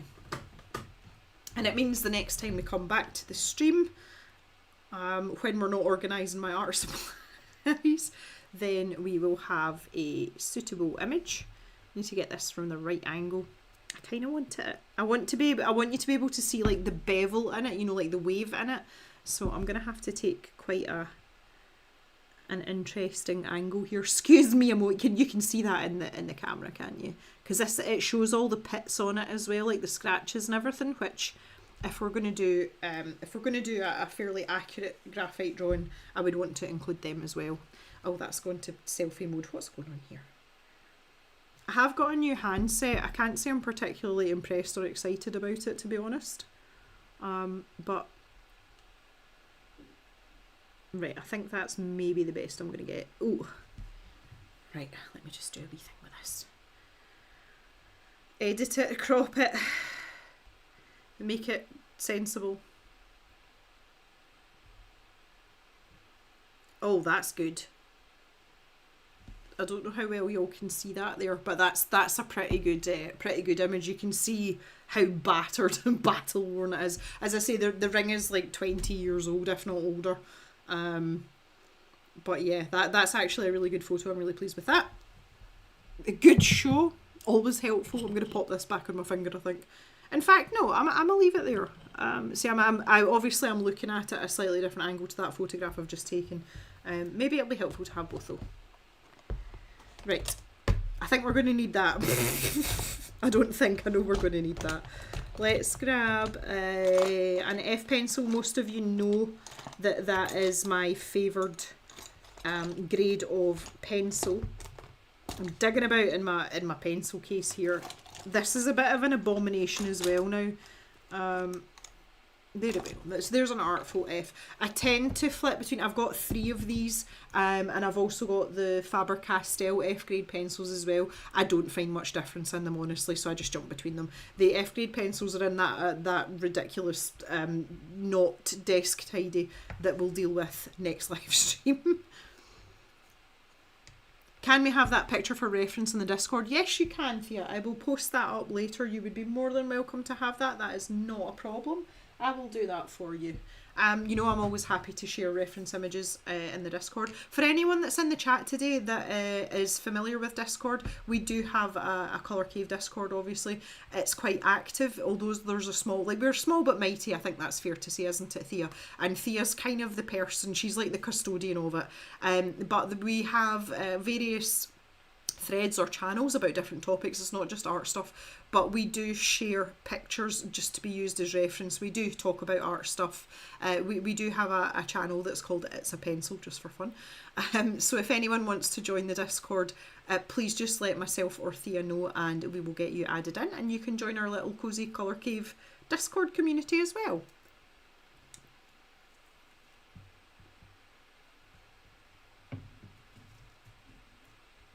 Ah, Martine's back. She's made it back from art club. What were you doing in art club today, Martine? Quality over quantity. From Oracle to Custodian. Well, I would say that's a dual title now because you are the Oracle of Discord as far as I'm concerned. Anywho, right. I'm going to use the whole page. We're not doing thumbnails because we've got a very specific subject here. So let me just get a rough size. So about that size. And then I'm going to start blocking it out a little bit. So this is where the wave starts, like I've got it at the right angle. At the correct angle, not a right angle. You know what I mean. And that's about 2/3 across. You're just going to have to go in my commentary because I'm not going to fart about putting the reference image up on the screen just now. We're kind of like time. So you'll just have to trust me on this. So I'm going to draw my baseline here, but again, because there is a very obvious bevel, it's much chunkier than that. It's like down there.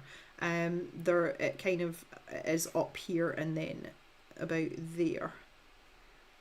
It should be roughly in line with that part. About there. So when I'm doing stuff like this, I always like to get rid of like wayward lines as I go along because otherwise I end up getting really confused. And it actually happened in the last video that I filmed that's coming out on Saturday. And I ended up making a mistake because I didn't rub out enough lines. I rectified that mistake right enough. So I just find it better to do this as I go along. I suppose it's like the art equivalent of tidying as you go. Still life. Ooh, still life of what? What was you drawing or painting, Martine? I'd like to know. Okay. So now I want to put in some curves. So there's one there. Again, just very, very roughly at this stage. We're not going for pinpoint accuracy at this point. So this kind of like bulges out a little bit there. because there are no, this, it's a D-shaped ring, so it's flat on the inside and curved on the outside as well, so you can see that quite clearly. If I do that, you can see the kind of bevel out the way. So not only do we have that D-shaped ring, but we've got this wonkiness as well, again, which is the one of the main reasons why I liked it in the first place, because it was just slightly out of the ordinary, a bit like myself.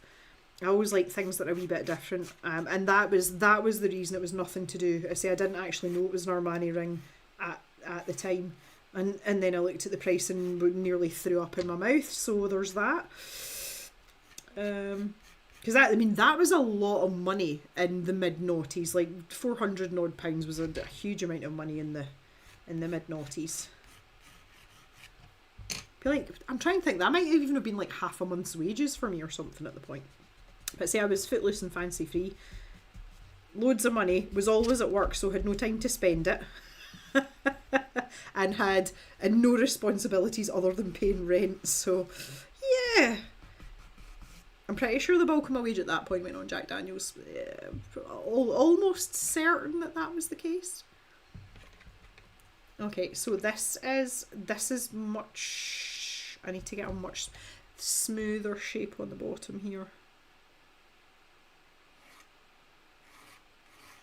Like there, maybe.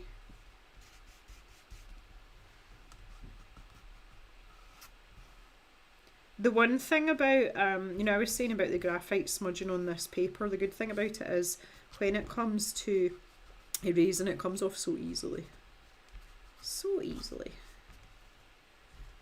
Right, let's take out this right angle here, because we don't need that now either, clearly.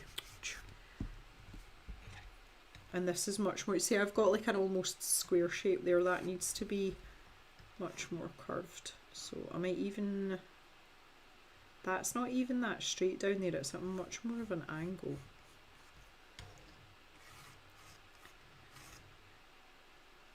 I know a lot of people don't have patience for watching this stage, but this is fundamentally important, because if you don't get that initial shape correct, the rest of your drawing's going to be off. It doesn't matter how good your shading is, how precise your lines are. If the baseline shape isn't correct, then you're stuffed. And it's always going to look slightly off, and that's what we don't want. I'm trying to decide whether that comes up a little bit. I'm not sure if it's just the inside edge that's making it look like that. This is one of these ones where I'll probably go away and come back and look at it and be like, oh, kind of step away from it a wee bit and then realise that something's not quite right. Yeah, so this is it. There's no bump, like it's a smooth transition.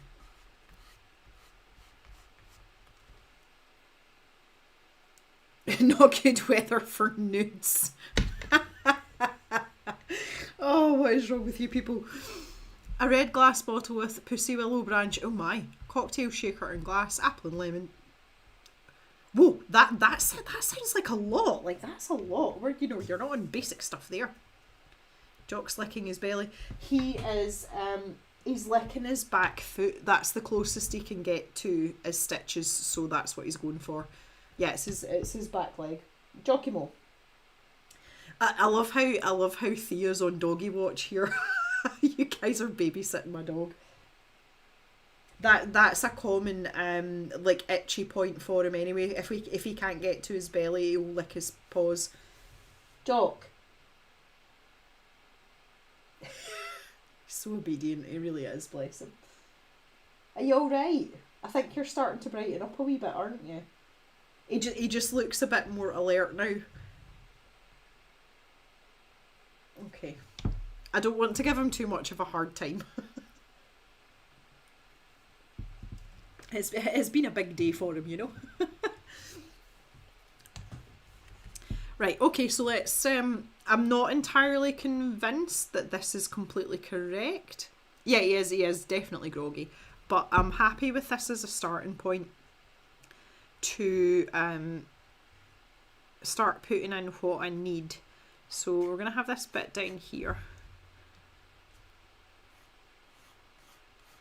And then that, like, woo. And then that comes all the way up around here. And then that sort of turns into the inside edge where the curve starts. But there is quite a defined line. If I just show you, I can show you on my phone really quickly. You can just see it there in the light. There is a very defined inside edge there, and it's obviously because they had to have a flat surface to put the stamp on. So that's kind of what I'm going on right now.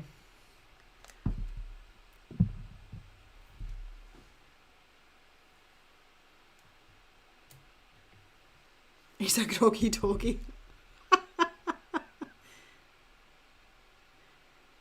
It looks like Jem's drawn a bedpan. It does look like a bedpan. Oh, that's hilarious, Cal. That's super funny. Right, there's definitely no dip there. That one line has made me realise that there's no dip there. That's so funny. It does look like a bedpan though. Oh, that's hilarious. And today at the Colour Cave we were drawing bedpans. Oh, you guys crack me up, honestly. That's hilarious. Right, let's... Oh my. Let's maybe attempt to put that line in just now. But that is cut off at the other side by this edge which comes up. It's quite a stiff line as well. So that comes up like that, and then this one disappears. That's too thick in there. See, this is the problem. Can you see how messy these lines are? And that's with an F pencil, and that's just because this is cold press watercolour paper. So there's going to be a lot of cleaning up to do, I feel. This line's not... I need to smooth these lines out. But see, I find that that's something that comes like just as you go along. Like you see and you're like, oh, that particular like curve or line doesn't look quite right. I feel like it's a bit long this way as well. I feel like I need to cut it off a bit. Like the proportions feel out. I kind of want to cut it off there, honestly. Let's do it. This is the great thing about, this is why I love graphite. Like it's so easy to like fix your mistakes. It really is. So let's do that. Yeah, I feel like length to depth now we're definitely in the right ballpark. It does mean I need to amend my bedpan line. which is fine, it's okay. So let's bring that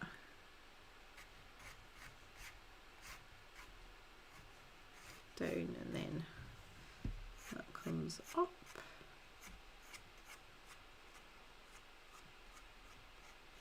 We'll just pop that in there just now until we sort it out.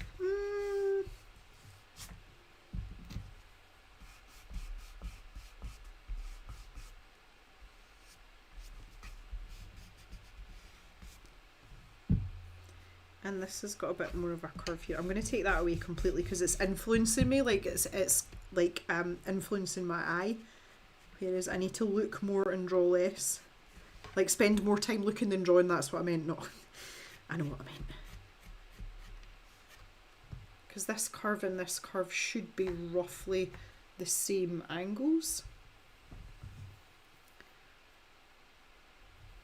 Goodest boy, stop, yeah.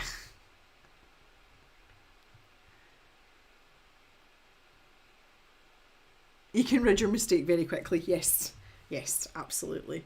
I think it's part of it's the simplicity of it as well. Like I am happiest you can give me a sheet of crappy paper and a pencil and I know I can still spit out something relatively decent.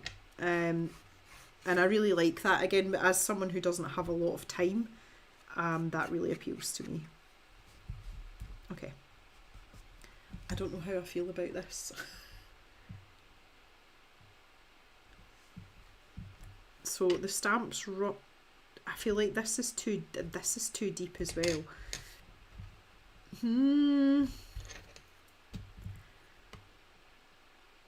So I've got a dark area here, and there's just a very light edge, and it kind of tails off around there somewhere. And then there's a light bit, so all this needs to disappear.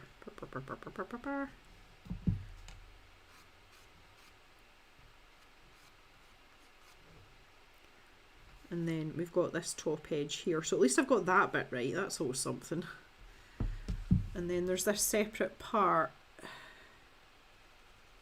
that starts round here. So this is like the top, this is the curved part, which doesn't give a defined line, but you can see from like the way that the light's hitting it that there's, it looks like a bit of a broken line, and it's the same consistent width all the way around, and then that disappears off somewhere about there where it gets thicker.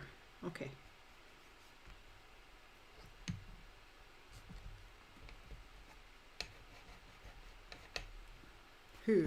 Okay. Still looks like a bedpan, doesn't it?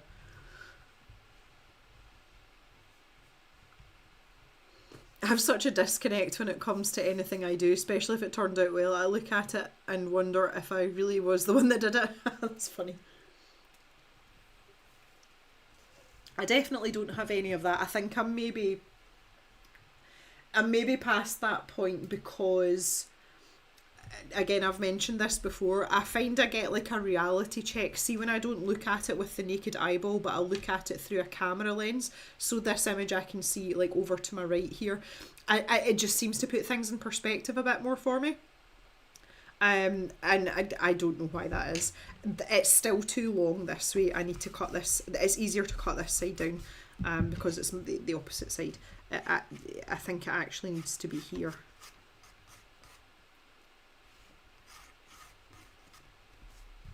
So we just need to adjust this accordingly, which is fine. I see, this is one of the joys of graphite. Like you can just keep going and keep rubbing out. That looks much better. Like I'm much happier with that as a proportion. Use your shading to make it look wobbly. The Predator mask, for instance, I looked at it and think, nah, that was a fluke. Well, you clearly did a good job because I knew what it was straight away.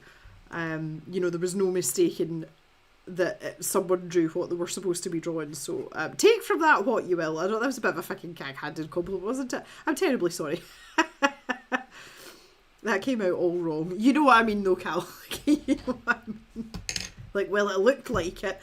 That's insinuating that you would draw something and it bore no resemblance to what you were trying to draw. That was not what I was getting at. Engage brain before speaking, Gem. Ah, lordy. Right, let's again, this edge is completely wrong, because this comes from high up, down, and then back up again. Right, now we're getting somewhere. Kind of made I've made a muddy mess though in this corner now. I think this is going to be way more difficult than I thought it was going to be, which I should really know better by now. I do feel better about the proportions. It looks a bit like no, it doesn't look so much like a bedpan anymore. Well, I don't know actually.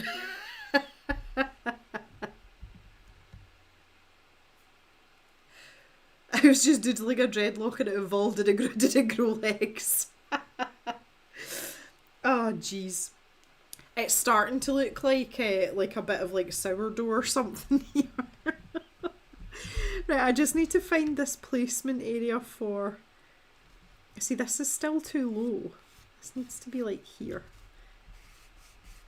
Yes, well, I'm feeling very doughy now. It's very doughy. If we put in the logo, which is at a slight angle because obviously it's on that downward curve, there is a significant gap between, and maybe I'm slightly too low there, maybe it's there. Pretty sure I've done more erasing than drawing today, but it's like there, and that almost, the angle that I've taken the photo at, the bottom of the lettering almost touches that edge, like from the perspective that I'm seeing. So that gives me a really good sort of grounding point, if you know what I mean, to start deciding where this needs to go. See, that's cutting that off like there. I'm just going to take out this whole, this is just messy up here. It's messy.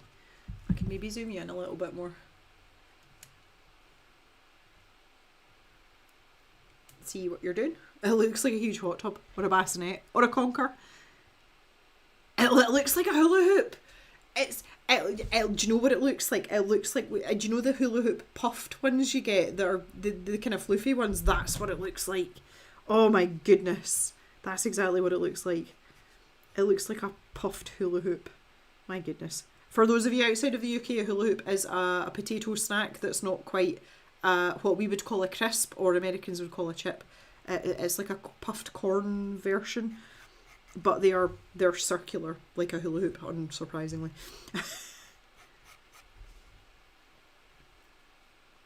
So that edge comes out here, and then we've got that outside line that I was talking about earlier. Okay, yeah.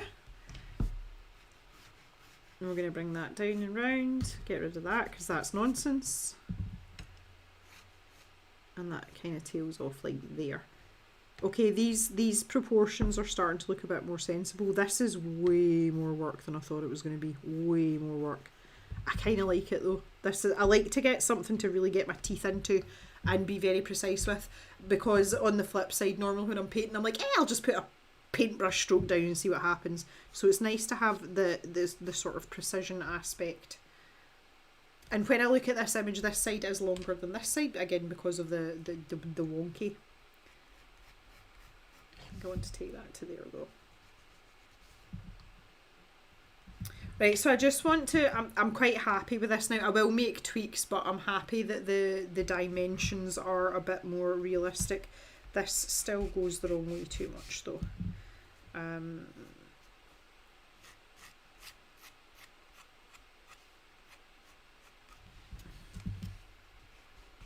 Maybe there.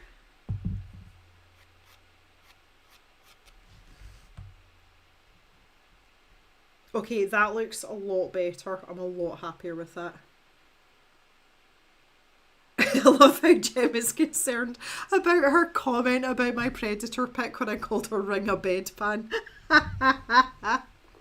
Well, that just goes to show that we've all got a sense of humour, doesn't it? Like, I don't take, I've got very thick skin, and it takes a lot to insult me. See, if you do insult me though, that's it, it's over. But yeah, that's very diplomatic. Cal looks like a crisp and not a bedpan. But this is the thing though, and this is what I think is really important about what I do. You know, you see all these polished videos on YouTube of artists and all of a sudden you go from one stage to the other. This is the pain that goes on in the middle, and I think that people need to see stuff like this to understand. I mean, I'm a very confident graphite artist, especially when it comes to inanimate objects and animals. Like, that's the kind of stuff that I like to work at. And I've still got to go through this, and I still go through it every single time. It just gets easier and quicker because you begin to be able to identify what's wrong much more quickly. It still goes wrong, but you correct as you go along. Whereas when you're a new artist, sometimes you're not sure what it is that's actually wrong. Whereas now I'm like, nah, that's like miles out. And all this is missing from social media, and it's one of the problems with the internet and social media in general these days. I feel that's just my personal opinion. So I'm glad that there's some of you that are here and do kick about for stuff like this, because I just feel like this is reality. This is the reality of being an artist. And I'm probably, see, after this stream finishes in like the next 10 minutes, I'll be back and forth to this at least 15 times, tweaking various bits and going, oh, that's not right. But that's all part and parcel of it, because a lot of the time with art, it's actually about the process and not about the finished image. So, and if you're doing it in a safe space, which for me is in my little llama sketchbook here, in a group of people that I feel are also a safe space, then that's the best way to do it. And you know the number of times that you guys have pointed stuff out to me, you're like, that's wrong, Jem, or why don't you try this? And it's lovely to have that, and I feel very privileged to have that as well. Tammy says it can take days. Yeah, absolutely. Martine agrees as well. When you see other artists going through the stages in full, it helps us realise nobody gets it. Yeah, absolutely. Absolutely. And I think that's a really common misconception. I mean, it's completely unrealistic, but you can understand why people come to that conclusion, especially newer artists in this age of social media and, you know, chronically online. I would love to know, there's something blue here, I don't know if you can see that, I don't even know what that is and I don't know how it got there. It might have been fallout from this page actually, I'm not entirely sure, but there's a distinct blue something or other there. I'm glad you all agree though. Martin also thinks it helps to look at your art through a camera. Yeah, 100%. Like that was like an accidental perk that I found from starting a YouTube channel. I was like, holy crap, this looks completely different. It's almost as if you're looking through someone else's eyes, and I suppose in a way you kind of are, like super helpful. But I'm really happy and like really comfortable to share this stage with you guys. A lot of artists wouldn't want, especially online artists, wouldn't want people seeing this stage. I mean, it is very personal, to be fair, but I think it's really important, even if it does look like a bedpan, because they say this is reality, and I'm at the point where I'm not insecure about it. So yeah, that's just my tuppence worth. This corner's a little bit too severe as well. It needs to be more curved. But I hope as well, I mean, I know most of you here have been arting for quite a while, but I hope that it does instill confidence in people in terms of, you know, pursuing things that they maybe wouldn't draw, or just, you know, even trying to refine that process, because a lot of it I feel is about security in yourself. And as I said earlier, like, there's no consequence to this. See if this goes horribly wrong. Yes, it's on the internet for everyone to see, but I'm not going to, like, have a nervous breakdown because one pencil drawing that was started on a whim doesn't turn out. Like, it's not the end of the world and nobody's going to die. So, you know. Jan, here we go. I'm so glad I'm not the only one that saw that as a bedpan. Have a cold and not feeling great. Dozed off and won't thinking why we drawing a bedpan. You guys are the best. Tammy says, just love being with you on live again. You've always been one of my favourite artists on YouTube. Oh, thanks, Tammy. Yeah, I know you have been around a long time, haven't you? Maybe not right from the beginning, but pretty close, I think. Yeah, the expression we'd use is you're not kicking the arse off it. You've been here for a long time. Absolutely. Well, so the cave's going to be 8 years old this year. And if anybody had told me at the start that I would still be going after 8 years, I'd have been like, what? Are you crazy? But here we are. And I'm having a whale of a time. I love it. And look at all the stuff that we've been through in that time as well. Like, you guys have, like, seen quite a lot of life stuff with me as well. And I've had you all along for the ride, which has been delightful because you're all amazing. I've only had one or two very isolated cases of people being asshats. Very few and far between, and I'm very, very lucky. Very, very grateful for that too. I do think it helps that I'm just myself though. Say if Jan can testify to this for those of you that have come in a bit later. Jan visited Edinburgh recently and I met up with her, and it's the first time I've met a caver in real life, like out in the wild. And I think Jan will be able to tell you that the way that I am here is the way that I am in person. Like, I don't try and pretend to be something I'm not, or a person I'm not. This is just what you get. And I think that definitely adds to the longevity of doing what I'm doing. And obviously my art's improved a wee bit as we've gone along as well. So, you know, pretty close to the beginning. I thought so, Tammy.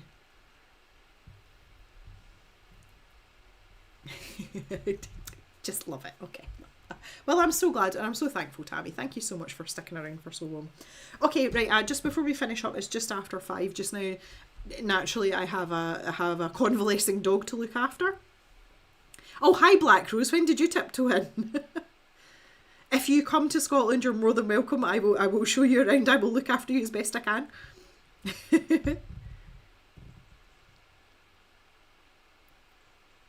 Lol, stupid hands. I knew what you meant. It was fine.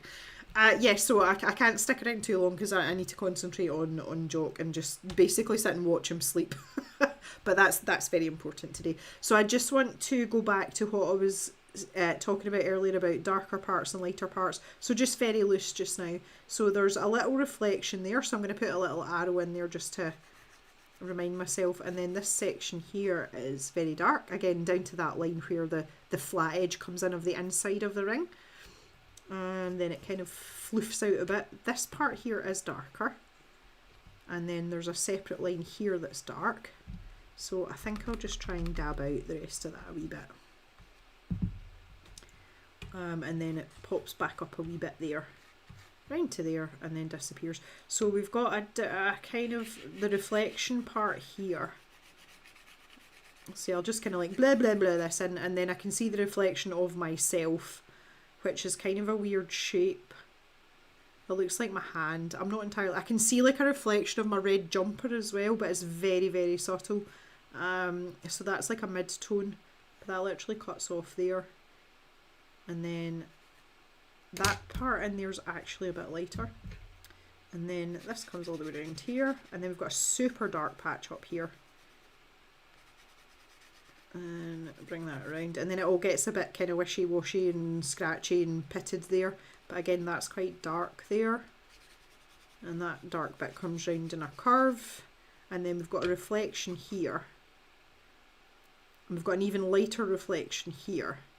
And then there's a wee bit of something going on there. And then we've also got the shadow area here, and that tails off into almost nothing there. And then the cast shadow from the bottom part of the rings there, because we don't forget the cast shadow. And the cast shadow is very interesting here again, because we've got this wonkiness that actually sits there. That will probably help to show the wonky of the ring, if you see what I'm saying. That was very technical. You all know what I'm talking about though, and I know you do. Okay. Oh, wow. That's quite a lot going on in the last like 15 seconds.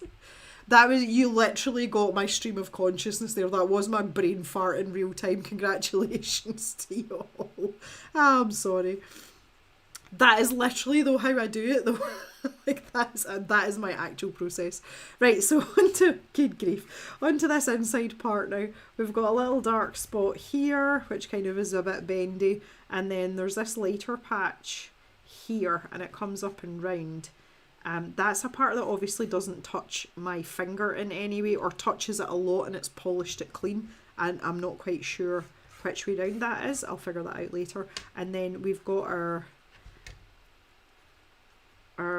little logo here, so I'll need to work on my Armani logo skills. Not something I've paid much attention to, obviously because it's on the inside. I don't see it ever. So I might need to do a wee practice run of that on its own, just so that I can keep it fairly accurate. And then the A comes this way. I say just very roughly. That's, oh no, it's at that angle. Okay. It looks like it says Eva on the inside now. Okay, right, so this is kind of dark as well. Obviously the lettering is very dark, but that goes all the way up in between. And then again, there's a very distinct line there, and then we've got a dark bit in there. Okay, whew. Good grief. That was that was kind of hard going there. Intense.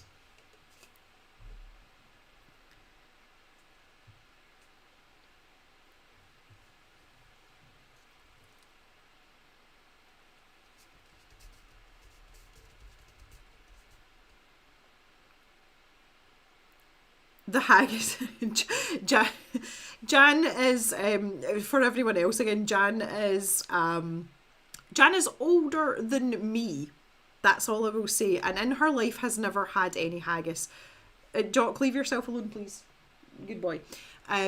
So I made Jan try some haggis, and I'm so glad that I did, because she really enjoyed it. And she keeps mentioning the haggis. Oh. Used to go to Scotland a lot when Cal was younger. Love it up there. So Cal's further down the UK than me. To be fair, very similar in Scotland to where Cal is. Especially if you're from the West Coast, because it's just as wet as it is in Scotland. Oh. just don't want to travel solo just yet. Do you know what I hate? Now, to be fair, I never travel solo, but when I go to see Julia in Sweden, I fly by myself and it's miserable. I hate it. I don't like it. Got to go. Son wants to play Animal Crossing. Susan, you have my blessing. You know how I feel about Animal Crossing. Please go and enjoy it, and we'll see you again in the next live stream.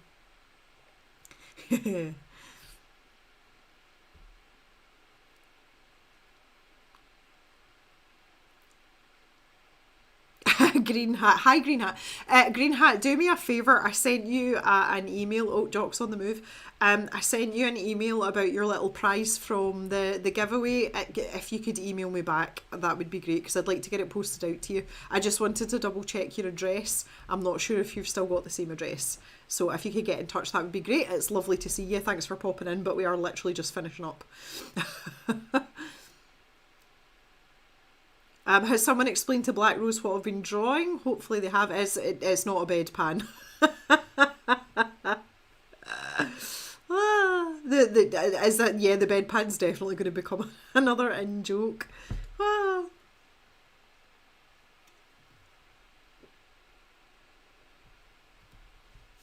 That's funny. I love how we've got into the conversation about haggis. It's not for everyone, like, and I appreciate that, but what I was saying to Jan was that all haggis is not made equal, and you can get very different tastes in haggis. Most of them have the same texture though, so if you're not into the texture, then forget it. The one that Jan tried with me, we were in a very nice restaurant in the National Gallery in Edinburgh. The restaurant there has a very good reputation. So I said to Jan that we would get a starter and share it, and if she didn't like it, I would eat it. But I would vet it for her and tell her where on the haggis scale it was, because you get very peppery, very almost spicy haggis, and you get very mild haggis as well, and it was slap bang in the middle, and it was great. So, you know, I like to make people aware of that as well. When Julia was here, bearing in mind that the Swedes don't really do spicy, like they're not great with spicy, I got Julia a really mild one and she liked it too, but it's because it was very mild. So yeah, it's an interesting topic, but I just feel that for people in the locality as well, for the other nations of the United Kingdom, I feel really sad for people that haven't at least tried it, and I would highly encourage it if you get the chance to do it. So Green Hat, that includes you too. You need to try some haggis. That's okay. I just wanted to know that you'd seen the email, Green Hat, that I'm not ignoring you. Cal can see a sticker already, a bedpan sketch with "Trust the process" underneath it. Oh my god. Oh lordy. That's hilarious. Oh jeez. Cave meat up for a haggis. Oh yeah, we could have a haggis meat, couldn't we? That's funny. So good. And Thea wants the bedpan sticker. It will. Great. I'll just add it to the list, shall I? I've had such a good time this afternoon, guys. This has been the perfect end to my working day today. As I said at the beginning, I've been extremely stressed this morning because Jock has been in at the vets. Jock, give it up. And I really didn't start functioning until he was back, and I've had such a good laugh this afternoon. I don't know if the bedpan sticker is going to come to fruition. If I have any thoughts on it, I will let you know, but I'm really pleased about the fact that we have started something here as well, which was kind of something that I wanted to do anyway. Like, that's so cool. I love it when everything comes together. So I want to thank you very much for that.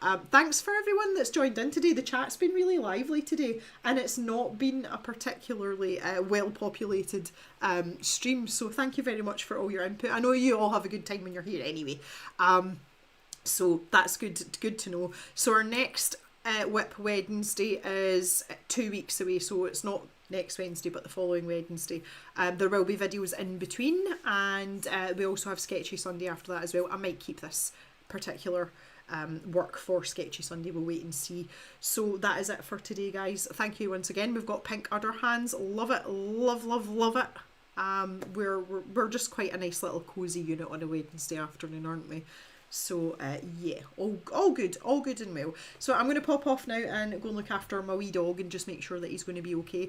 I'll see you all back in the cave for a video on Saturday, and I will inform you of the little bundle and surprise that I have going on that's going to be going into the stash shop as well. And we will see you really soon. Enjoy the rest of your Wednesday, everyone. Bye for now.